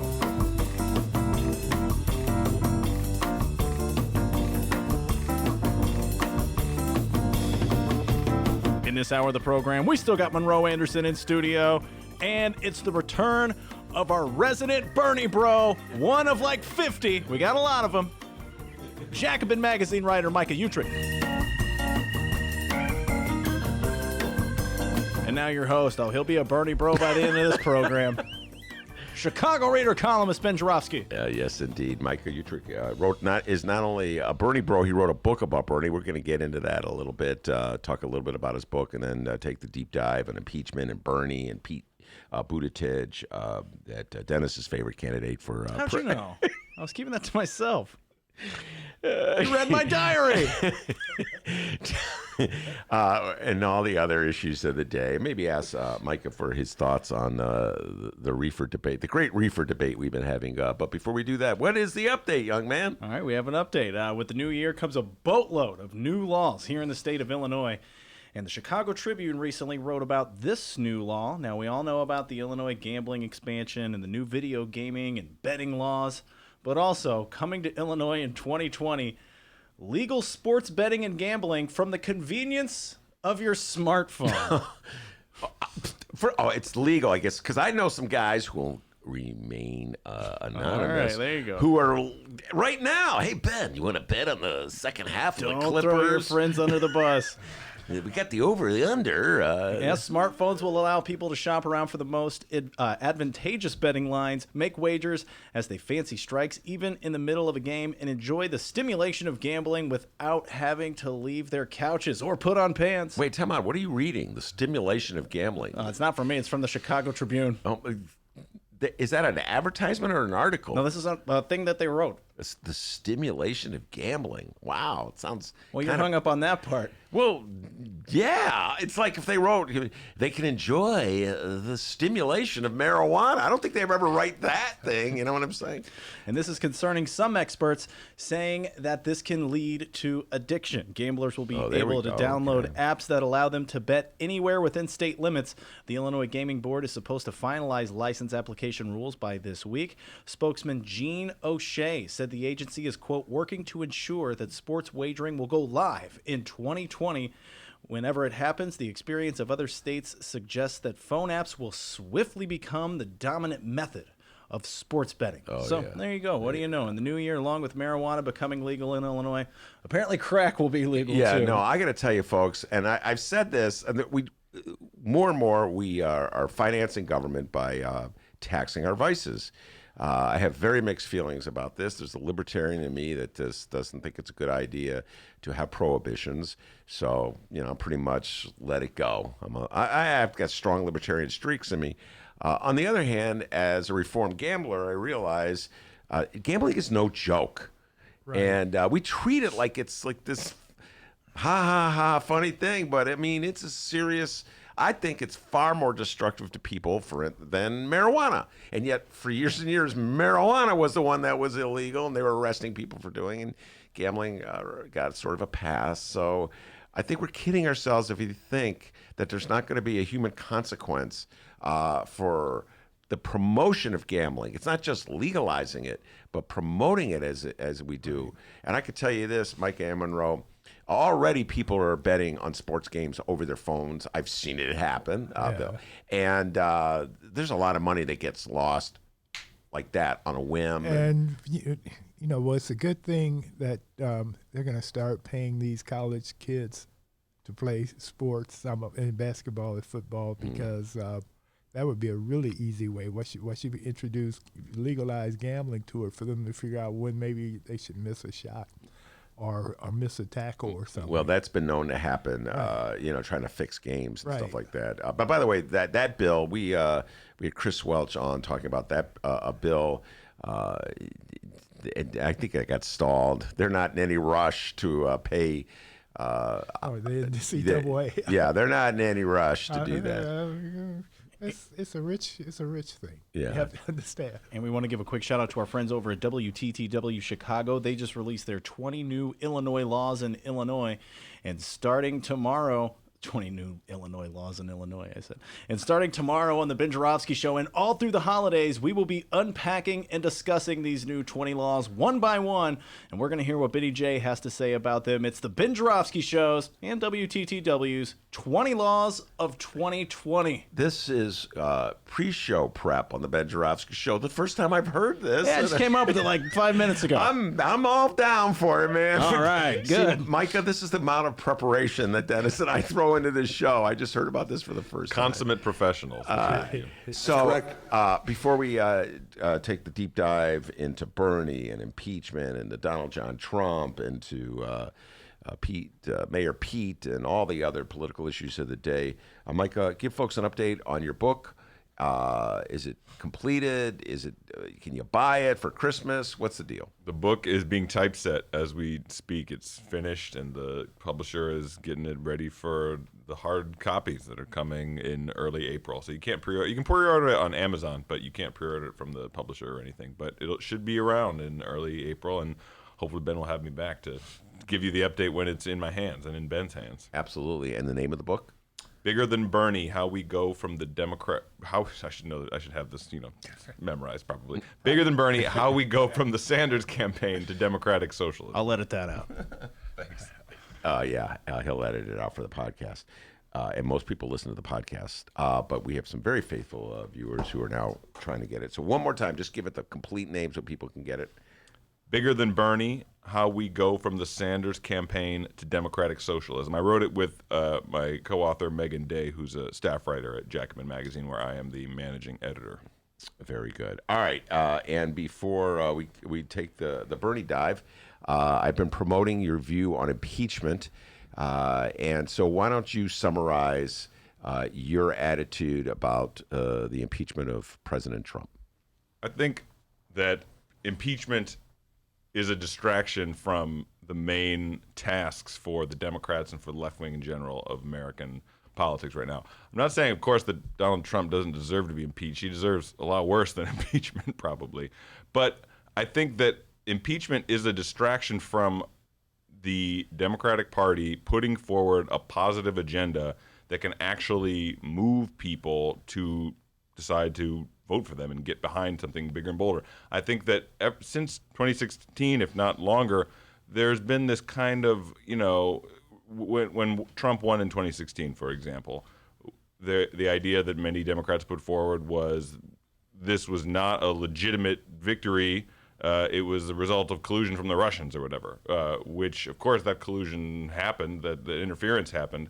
But it was a way to avoid doing any kind of soul searching about how the Democrats screwed themselves in that election and how going with a campaign who was a centrist and seen as part of the corrupt establishment helped lead to the result of Trump. And similarly now, I think so much of the Democratic Party is putting all its chips in on impeachment as a kind of one weird trick to deal with this guy who is admittedly, of course, the most corrupt president ever, the most bumbling, buffoonish, openly reactionary president we've had certainly in a very long time. No denying that from me. But it's a one weird trick style solution to winning the election in 2020 by trying to throw as many allegations of corruption against him as possible, rather than saying, here is what the Democratic Party stands for. We're for Medicare for all. We're for free college for all. We're for all these things that we know that are very popular that people like Bernie Sanders are running on right now. So he could be impeached or whatever, but I just think that doing that is too. It's putting all the chips in on something that is not what is actually needed to win in 2020 and do politics in a different way, to defeat Trump and to defeat Trumpism, like beyond Trump himself, whatever other guy emerges in the future who will take up that kind of reactionary, racist, anti-immigrant, etc. kind of politics. We need to be building something positive rather than going all in on impeachment. All right. So before I ask Monroe to weigh in with his reaction, I need to clarify something. So are you saying that if you were Congressman Micah, you would vote against impeachment? Or would you be urging the Democrats not to impeach? Are you saying that you would be against this whole process? I would probably vote for impeachment, but I certainly wouldn't be doing daily press conferences talking about how we're, giving the blow-by-blows on impeachment and being a sort of impeachment cheerleader. I would be focusing on, the positive agenda that I would want to put forward that I think is what would actually win over voters for 2020. Things like Medicare for all and free college and all the rest of that progressive agenda, rather than thinking that we can impeach our way into a victory in 2020. Monroe, your response. Okay, I'm going to go way back to the Vietnam War. Ho Chi Minh approached the war by saying that he could fight and sit at the table to have peace talks at the same time. Mm-hmm. It was very effective because we American soldiers were dying and being put on TV, and he was at the sitting at the peace table. They argued over the shape of the table, et cetera, et cetera. Mm-hmm. But you don't have to do either or. In fact, it's more effective if you're doing both. So what I believe is that we definitely need the impeachment. For one reason is that Trump is going to cheat. He's been cheating. He's going to continue cheating. And so if you don't impeach him, then he'll just consider it a means he got away with something and that it works, and he'll do it again. Mm-hmm. Also, in having him impeached, he has to run on that. And there are other things. They're also working on other investigations. So that is not a good thing for him to campaign on, to win on. On the other hand, I agree that the Democrats need to be talking about all the good things they're trying to do, and the progressive positions they need to take. So that's good. Now, I know Micah's a good man, and he's an honorable man, but I have to wonder if he doesn't like the impeachment and the hearings that'll be going on, because Bernie is a senator. And so instead of being out in the field, he'll be sitting there quiet, listening to the impeachment hearings. Well, I'm pretty sure Bernie is pro-impeachment. He said as much. I think he tweeted today, Trump is the most corrupt president we've ever had. No, I don't. I actually had not even thought about that. And in fact, it's maybe irresponsible of me as a managing editor of a magazine, but I don't even know what's going on with the impeachment stuff, because every time I try to get a handle on what's happening with it, I get so bored that I exit the article midway. I give up on the podcast midway. I'm like, the stuff that is being talked about in the impeachment hearings to me is just it's like a snooze fest. it's not compelling to me. It's not a cut and dry. I mean, in broad strokes, it's cut and dry. Trump is corrupt, but when I go into the details of what's happening, I'm just like I can't continue trying to figure out what's going on. And I think that probably a lot of the American people have that same sense in responding to it. So no, I mean, Bernie seems to be. I mean, he takes the same stance towards it that people like, I think, Rashida Tlaib of Michigan take, which is very pro impeachment, but also pro doing other stuff, as you mentioned, putting forward that positive agenda. Well, I know the particular point he was making is that if there is an impeachment trial in the Senate, Bernie as a senator will be obligated, as Elizabeth Warren will be obligated to spend his time at that hearing, and Mayor Pete will be free, the Mayor Petes of the world, and Joe Biden will be free to campaign. So that's the point that Monroe was making. That would be great, by the way. I would love to see Joe Biden more on the campaign trail. I feel like he's hiding from us right now. We don't get to hear from him enough. Every time he opens his mouth, he says something that makes him look like an idiot. I actually, we'll get into my bizarre attitude toward Joe Biden's, the things that come out of his mouth. I think they help his campaign with the American public. But I'll explain that later. But here's my response. I've been hearing this. I've been having a version of this debate with lefties, my beloved lefties, since 2016. And it is this. Many lefties view the whole discussion about Russian interference in the election of 2016 as a distraction. And as you pointed out, Micah, that there was a problem that the Democrats had. They had a very flawed candidate, and they had a very centrist agenda that they try to shift left to win over some Bernie supporters after the convention, and on top of that, they made a huge strategic blunder in not campaigning heavily in the three important states of Wisconsin, Michigan, and Pennsylvania. So that's sort of the reaction of Democrats of the leftist persuasion, and they just think it's a distraction to talk about the Russian influence.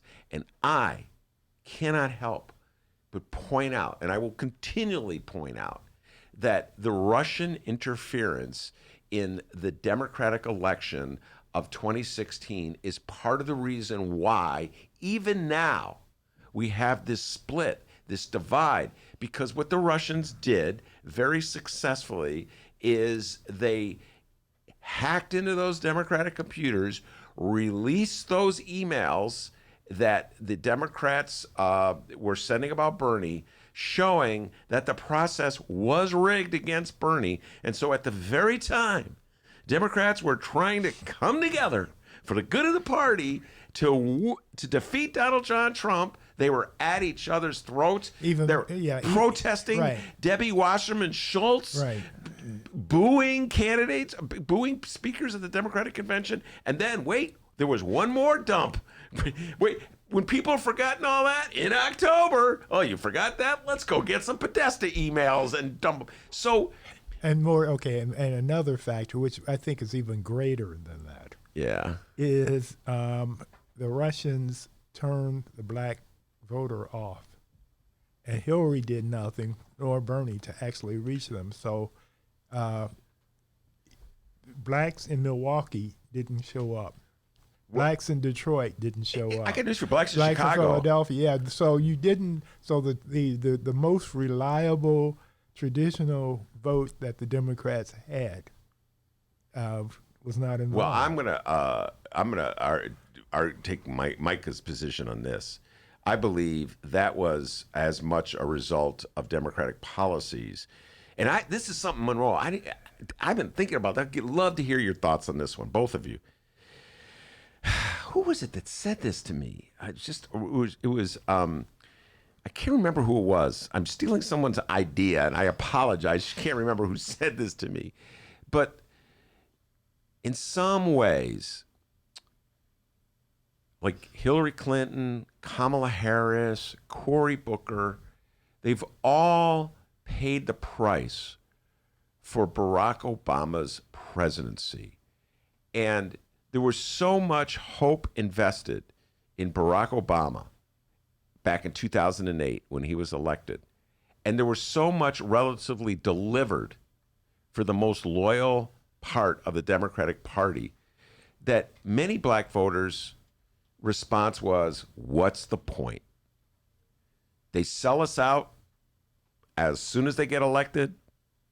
They don't push hard for stuff that help our communities. It's like the debate in the city council over reefer, you know? Yeah, and I think that's who was it? a stretch. You think it's a stretch? Yeah, it may have been something that Sergio said. It could have been Sergio. That sounded like something Sergio It was Sergio. Exactly, right. Sergio Mims said Right, that. Exactly, right. Okay, it was Sergio. Right. But I think that's totally legitimate, yeah. though. I think that It was Sergio. You're correct that that certainly the dominant strain, the people who have been part of the Democratic establishment over the last several decades have not delivered on certainly substantive change for working class people, including the multiracial working class in the United States. I mean, the Democratic Party has embraced neoliberalism, has embraced austerity. Under Clinton, was embracing mass incarceration policies.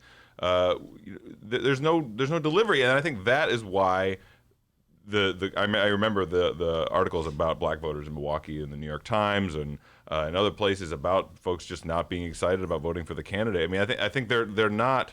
I wish they had voted for Hillary Clinton so that we wouldn't have President Trump right now. But they're not wrong to be disillusioned with a party that has not substantively delivered, including Barack Obama, who did not deliver substantive change. You know, no one would deny the importance of electing the first black president, of course, but in terms of actually alleviating racial inequality, segregation, economic inequality, all of it, no delivery on many of the main questions of his presidency. And I think that, Sergio always comes up with cockeyed ideas. So, But let's not throw him under the bus. Exactly. So Okay. let me point something out. Yeah. The reason Biden is still at the top of the heap is because of the black vote. That is correct. And the reason Biden has the black vote is because he was Obama's vice president. That is also correct. So I think that theory is cuckoo.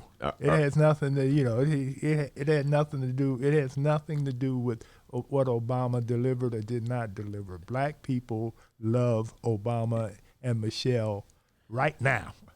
A lot of them do. You're absolutely correct. But no, you do have your Sergios who are just contrarian, trying to figure out the next weird thing to think up. It was Sergio, and he'll be on the show next week, and he'll be defending himself. But Micah, please address what I was saying, and that is the fact that it was a very effective tactic and strategy for the Russian hackers to reveal those emails and promote divisions that have not healed since.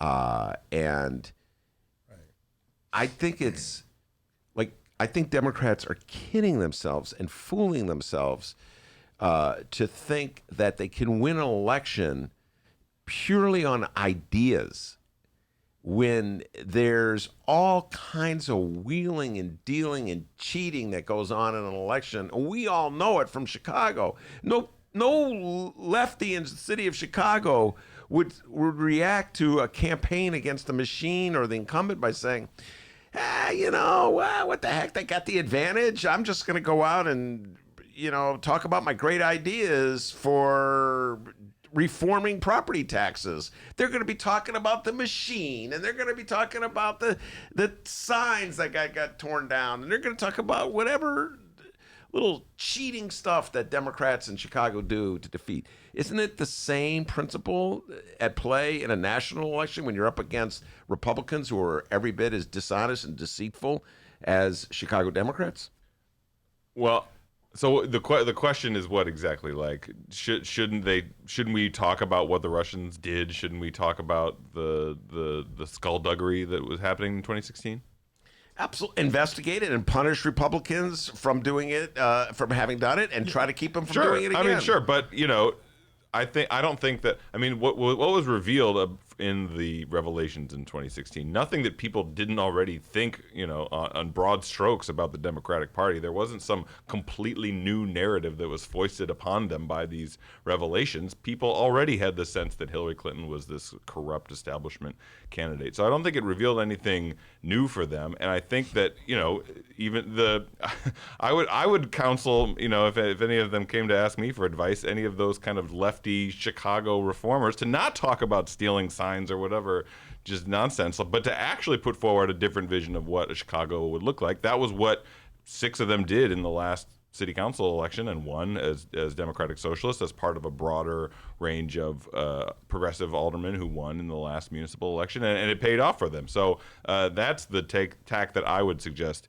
taking, not this sort of stuff that average people can't even parse. They're just like, oh yeah, I guess Russians did something bad, but a much stronger narrative in their head is like corrupt establishment candidate for president. I want something new, and that's why they went for a Donald Trump. And I don't want to replay too many of these debates from 2016 and in 2020, because I think that that will not.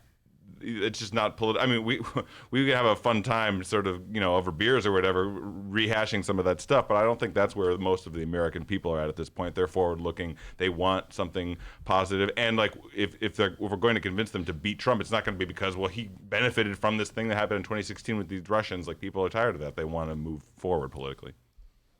And we had a recent development among Republicans. You have these Republicans whose mission it is to defeat Trump. Prominent Republicans, Wilson, who wrote the book Everything Trump Touches Dies, and you have Conway, Kellyanne's husband. That's bizarre. Yeah, and it's right. There's a couple of other former Republicans who are forming this coalition to defeat Trump.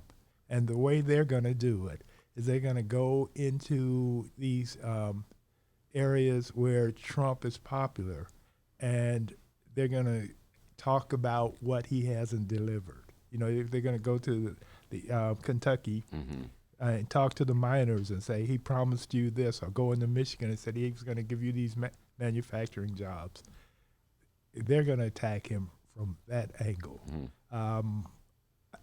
I think that Democrats have to do the same thing.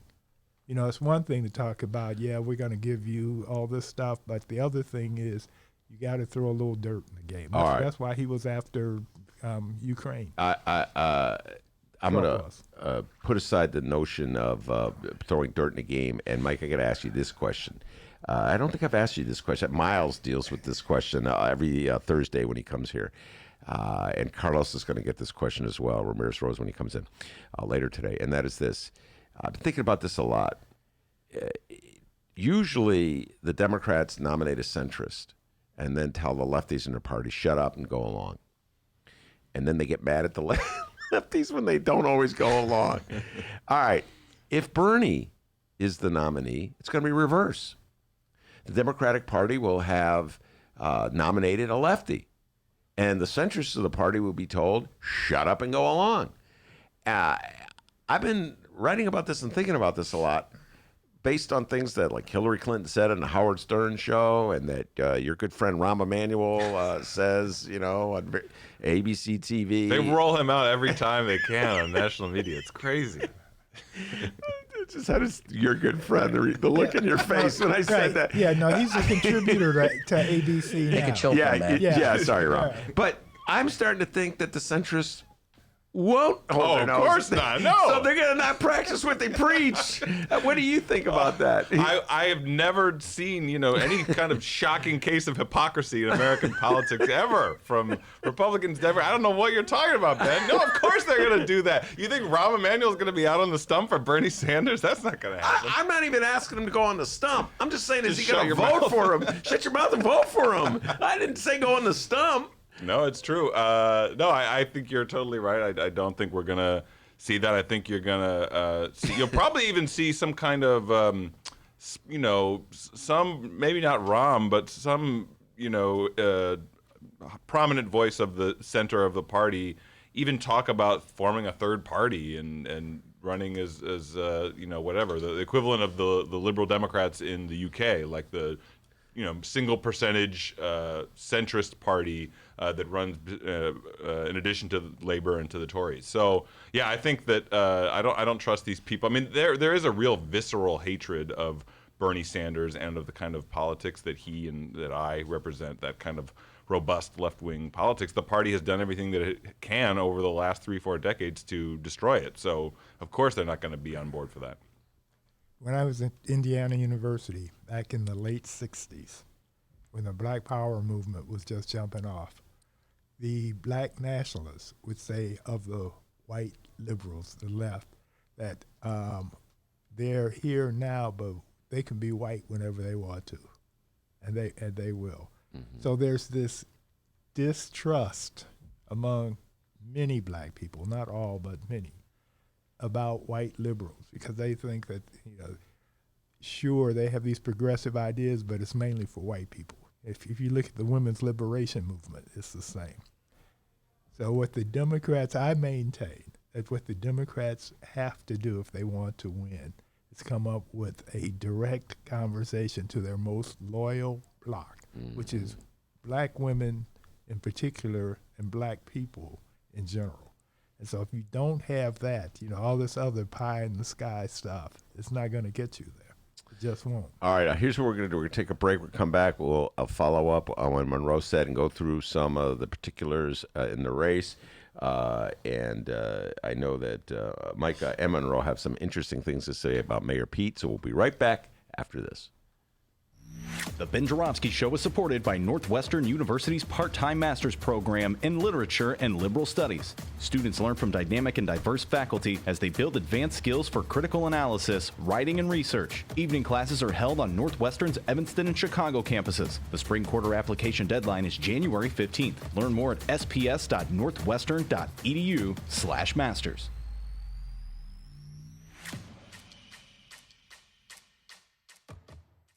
It's Chicagoland's adult entertainment playground.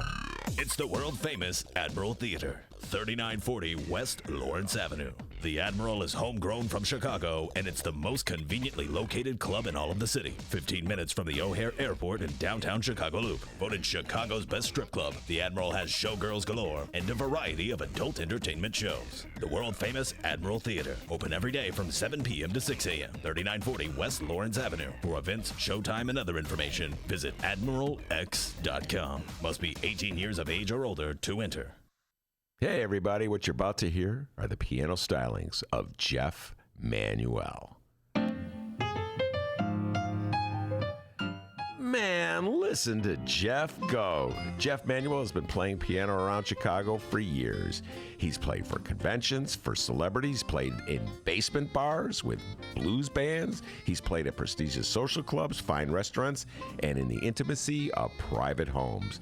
Book Jeff Manuel at jeffemanuelpianist.com. Don't worry, I'll spell his name at the end of this commercial. You know what Chicago Magazine said? They said that Jeff Manuel is, quote, as comfortable with Chopin as he is with Cole Porter. He's excellent and his performance is joyous. He offers an elegant stream of compositions and interpretations that entertains the mind but won't hurt the ears. To hear more of Jeff Manuel's work and to book Jeff for your next event, go to jeffmanuelpianist.com. I'm going to spell it out for you, people. J-E-F-F. M as in Mary, A, N as in Nancy, UELPIANIST.com. Take it away, Jeff Manuel.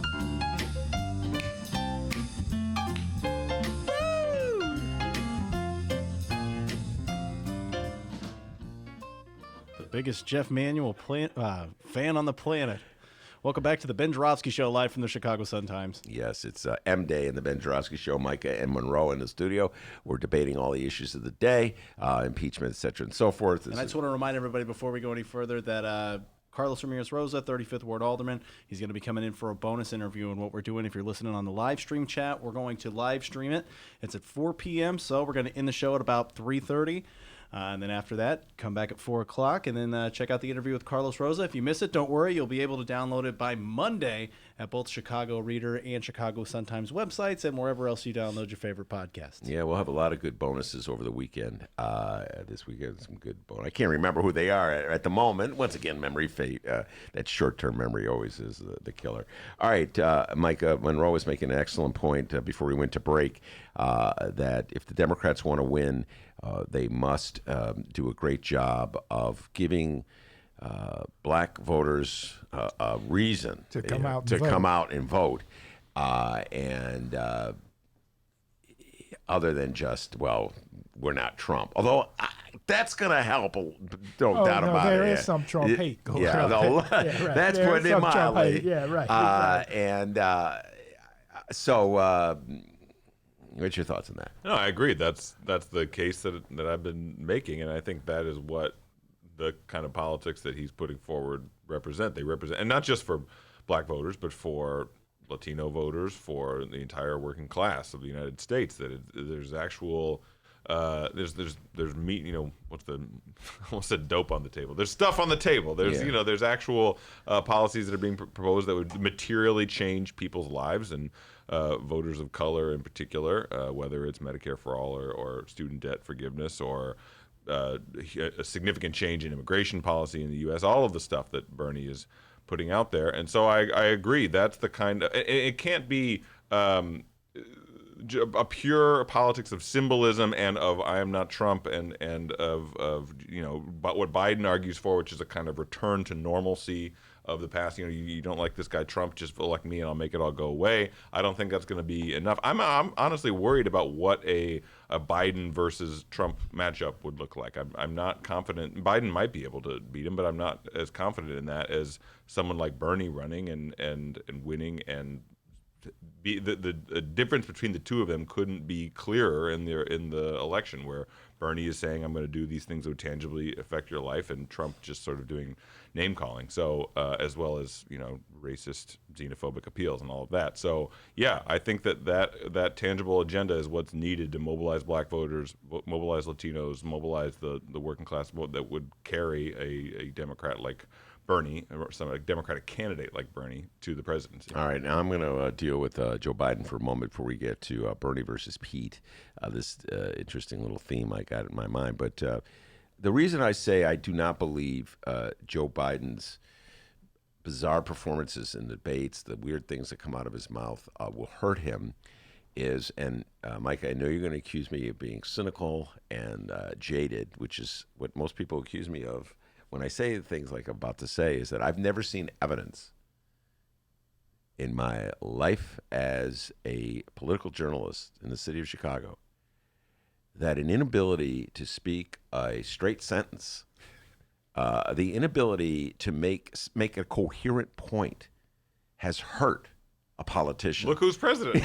Okay? Not only look who's president, but Elizabeth Warren would be at the top of the pack if eloquence was the main thing. Yes, absolutely. Yeah. And Mayor Richard M. Daley could not complete a sentence he entered. He His would father, enter too, right? his father. They enter a sentence in one place and end up somewhere else. And the people of the city of Chicago said, "That's our mayor," and they voted for him, Right. and they'd still be voting for him. Remember when Daddy Daley's press secretary said, "Don't print what he said, print what he meant." Yeah. So over Thanksgiving, I had a great time with some of my millennial friends. We were listening to Joe Biden from one of the debates. This is what we do for fun in the Ben Joravsky house, Micah. We were listening to Joe Biden. We're sitting by a fire. It was a great night. And Ian, if you're out there listening, God bless you. And we were listening to Joe Biden from a debate. There was a debate where he started talking. He was trying to say it was important to talk to your kids. Oh, my God. And that's painful to listen yeah, to. it's painful. But I'm like, Ian, Americans can understand what he's kind of saying. And I think there's a lot of people in this country who go, I'm not the greatest speaker in the world, but he speaks from his heart. That's like George Bush. Like, he was a guy who you'd want to have a beer with, right? That's what people say. Baby about Bush. Yeah, W. Bush. Yeah. And because Daddy Bush could complete a sentence. Right. Baby Bush couldn't complete a sentence. So, and then the other Baby Bush lost because he could complete a sentence. Jeb Bush. So the Bush family right there proves my point. The Baby Bush, who couldn't complete a sentence, didn't win, and the Baby Bush, who couldn't complete a sentence, won. And Senior, who could complete a sentence, couldn't win re-election. Yeah, couldn't win re-election. So it just proves my point. Read my lips. Read my lips. Yeah. No new taxes. So I'm saying that, confusion, perhaps senility, is not a deterrence in politics. Yeah, that's a fair point. I would not advocate for going all in on a campaign against Biden within the Democratic primary by saying that he can't complete a sentence, although it is a little disturbing how he does, his mind does seem to be failing him. I think that the more substantive thing that should be brought up is his policy record, which is one that is no different from the rest of the centrist neoliberal Democrats when it comes to war on Iraq. He was the main Democratic player who was the kind of Bush go-to man for selling the Iraq war to the Democratic Party. Go down the bankruptcy bill. I mean, all of it. He mass incarceration. He's not a progressive candidate. I think if we're talking about the substance of his legacy, Biden does not come out looking too hot. Yeah, it just occurred to me, we can't have this conversation realistically and not mention Bloomberg. Because he's like, he got more money than God. Yes. And he's rising in the polls already. Yes. Yeah. Yeah, he may. See, I've never believed that Pete Buttigieg, I could be wrong. I was just about to say that. Some people say Judge. Buttigieg. Well, some people who know. I call him Mayor Pete. Dennis is not here right now. He stepped out, but he always corrects me on Buttigieg's name. Oh, here he comes. How do you pronounce Mayor Pete's last name, D? Buttigieg. Okay. I've never believed that he was going to be the candidate. I never thought. So Buttigieg, his voters are Bloomberg voters. And Bloomberg does have a ton of money, and Bloomberg will saturate the airwaves. Is saturated. I know. I told Monroe. I saw a Bloomberg ad. Well, and we're in a state where the last two gubernatorial elections have basically been bought by billionaires, right? I mean, Yes, very good point. Yeah. Both Republican and Democrats, Yes. billionaires who bought their way to the governor's mansion. So I think Bloomberg is I don't dismiss any man with that kind of amount of money and the willingness to spend the money. That said, I don't think anything in his background suggests that he could defeat Trump. I just don't see it coming at all. Oh, yeah. No, he could defeat Trump. You think he could defeat Trump? Defeat Trump. Why do you say that? But I'm of the school that anybody could defeat Trump. Yeah, right. Put me in the race and I will defeat Trump. Are you announcing your candidacy right here, Monroe? That's a stretch. Why do you? I'm smarter than he is. I'm younger than he is. I'm more. You are younger than Donald Trump. That's one of the few. By this much. But Buttigieg is an interesting character here because I point this out all the time.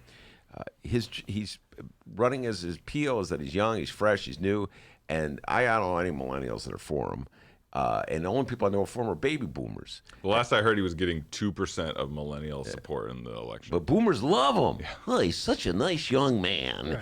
Right. He's the grandson they've always wanted. Yeah, it's an Eddie Haskell theory, which is that he's really nice to older people. Right. Oh, let me take your bag. Oh, you're such a nice lady, Mrs. Cleaver.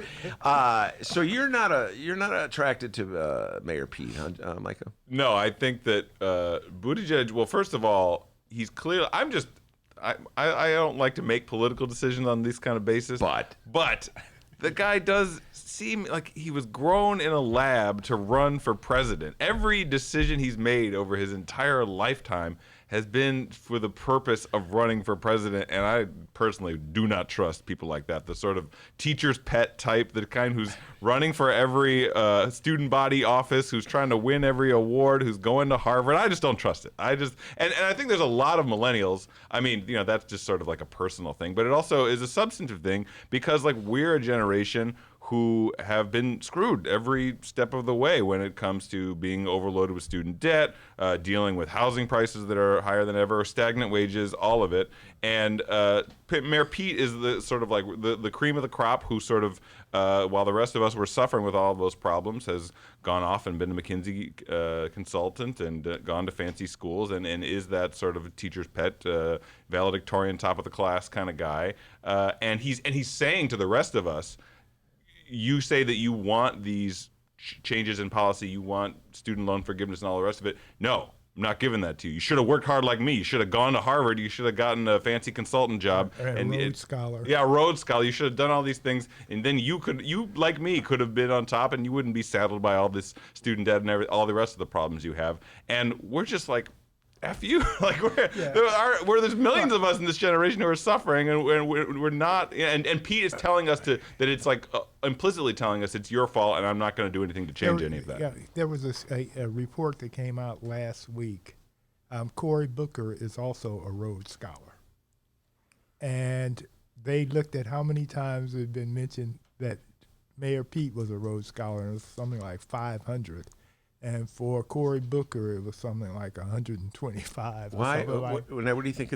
What do you think is at play there? You've heard the theory that the white man's ice is colder than the black man's ice. I think it applies to that. Again, it's like Cory Booker, the Rhodes Scholar, is not nearly as good as Mayor Pete. As a Mayor Pete Rhodes Scholar. Well, it's also true though that Mayor Pete's whole thing is like, I'm smart. Look at me, I'm smart. I speak 7 languages. Cory Booker is thankfully, in my opinion, not running that same kind of campaign where he's except in I think it was the first debate or the second debate, Mayor Pete launched off into Spanish in one of his ads. Yeah, I saw that. It was first debate. And Cory got pissed off because he's all ready to shoot out his Spanish. So I was like, Cory Booker, he put all his money in that charter school gamble, and he's feeling the same pain on that issue that Mayor Rahm felt. That was a losing issue for Democrats to advance the argument that somehow or other was in the best interest of poor kids to have teachers who are underpaid be their teachers. And what a dumb argument that was. And it's just completely backfired on Democrats. And it's a kind of mirror image of Kamala Harris going all in on being a prosecutor who's tough on crime because she thinks that that's what is going to propel her political career forward. And then the political winds change and say that actually this has been really destructive to black people and to all kinds of poor people around the country. And now she's, she has to quits her presidency campaign because people are not buying. All right, so fair enough. Then at least ideological consistency finally seems to be a premium in the Democratic primary. So let me ask you this, Micah: why aren't you a Warren bro? Why aren't you for Elizabeth Warren? She's been pretty ideologically consistent over the last 20 years or so. Yeah, right. When she stopped being a Republican, yeah, she's been consistent. I mean, to me, I'm not anti-Warren by any stretch of the imagination. I think I said on the show once that she was the first political donation I ever gave. I gave her $20 to one of her Senate campaigns after I saw a really inspiring ad when I was like 22, 21 years old. Did you say that when you were on the show with Brandon Johnson? I can't remember. I think I did. Yeah. Yeah.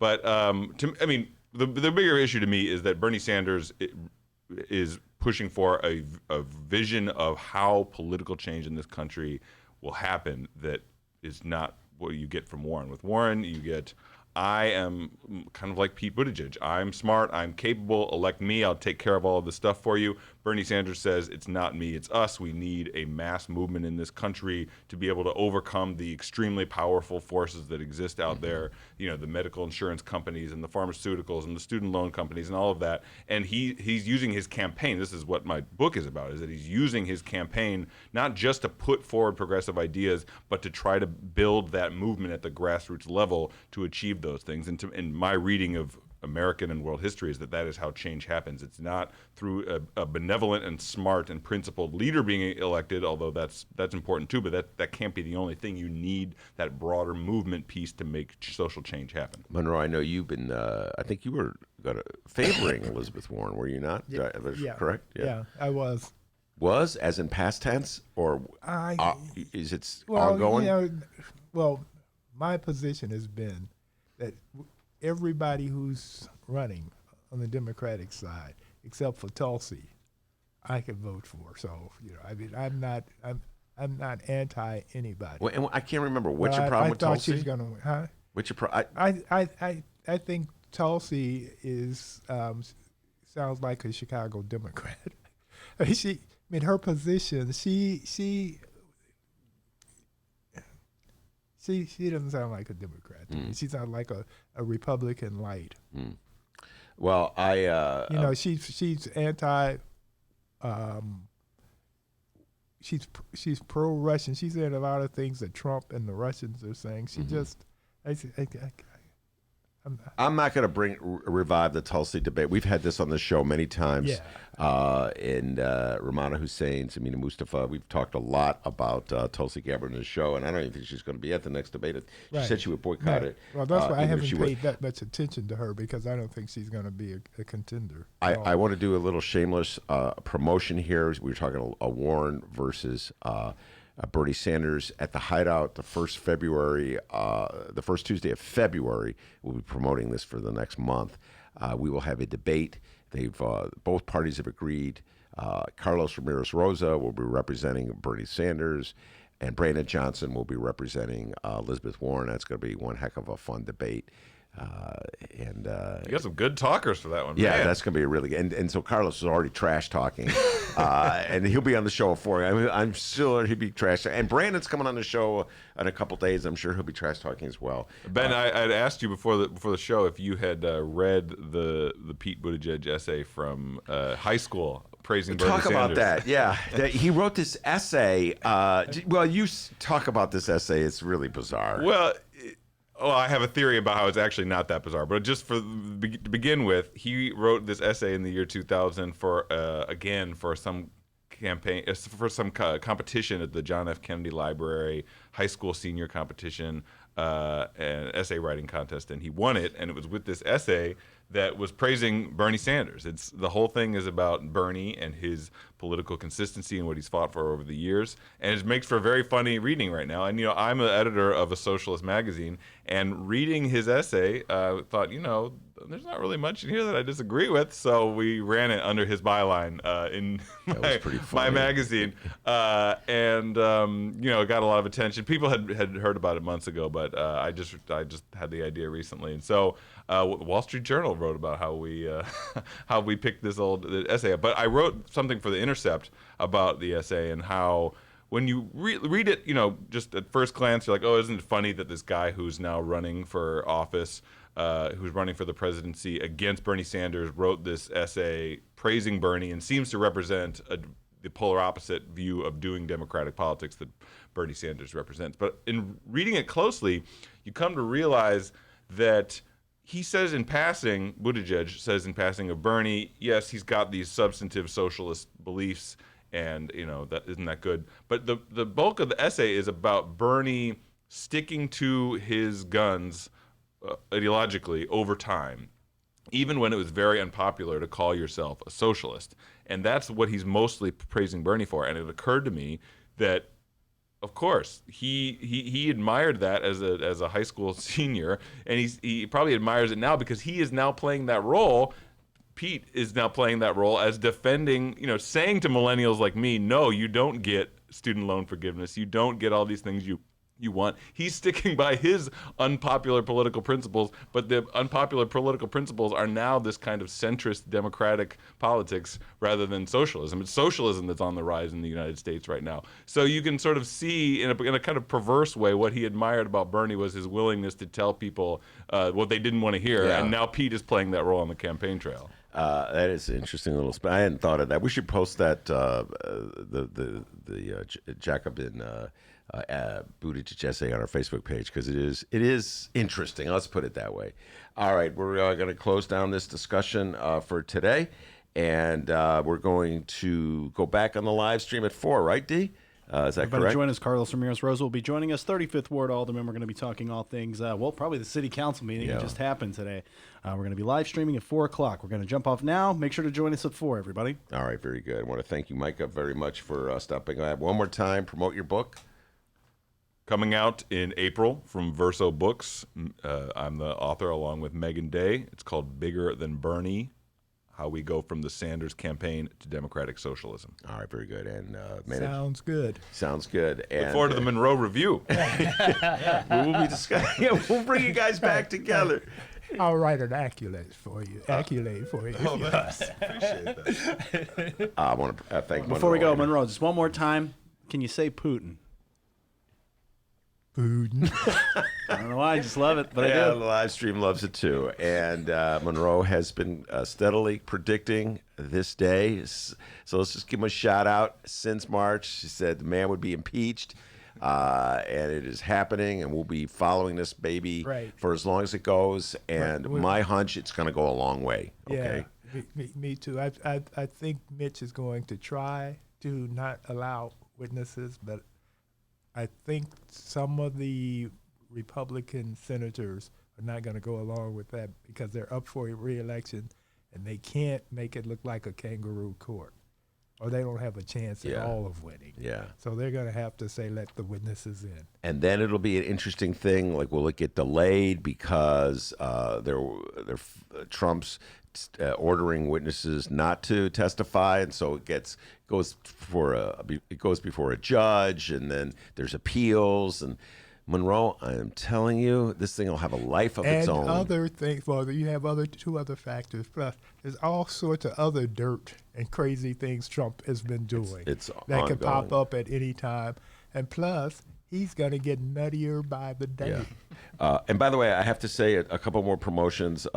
David Ferris will be on the show on Friday. He's a Roosevelt University political scientist who's always been advocating that Democrats should be more like the Republicans and how they approach politics. It's And he is a forceful believer in dragging the impeachment proceedings on as long as they can. And David, if you're listening out there, we've had so many guests on the show who disagree with you. I'm going to have all their rebuttals. I can't wait to hear you. Just throw them at you, hear what you have to say about them.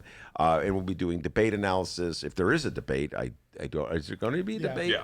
Did they cut the deal? Yeah. They solved the It's gonna be labor a problem? debate. Yeah. The debate will be Thursday, and Letisa Wallace and Samina Mustafa will be in studio to break it down and analyze it like they do all the time. So we're following this stuff, national and local, on the Ben Joravsky Show, and we're bringing it all to you. All right, everybody. I want to thank Micah. I want to thank Monroe. I want to thank Miles. A lot of M's today on the Ben Joravsky Show. And, of course, the man, the myth. A couple more M's from Alton, Illinois. Back home on Alton, as Micah can tell you, they call him White Lightning. Give yourself a raise. Take it out of petty cash. Dr. D. No one calls me either of those things. I'm Dennis. Never going to get a job after this. Oh, the doctor. Oh, White Lightning. Good. See you tomorrow, everybody. Hey, and remember, you can download previous Ben Joravsky shows and Benny J bonus interviews at both Chicago Sun-Times and Chicago Reader websites, and wherever else you download your favorite podcasts. Downloaders, we live stream this program. It's true. Tuesdays through Fridays, 1 until 3 p.m. Central Time at both Chicago Sun-Times and Chicago Reader websites and the Chicago Sun-Times YouTube channel. Join us. Join the live stream chat. It's a great time. People make fun of Ben. It's a blast. And also, like we said, we're going to be live streaming our interview with Carlos Ramirez Rosa, the 35th Ward Alderman. He's going to be talking all things city politics. We just had a city council meeting. He's going to be giving us a recap on that. Going to be talking about legal recreational marijuana in Chicago and the delay on that. All kinds of stuff. Make sure you tune into that. And if you download the show, go look for this Carlos Ramirez Rosa interview on YouTube. We will see everybody tomorrow.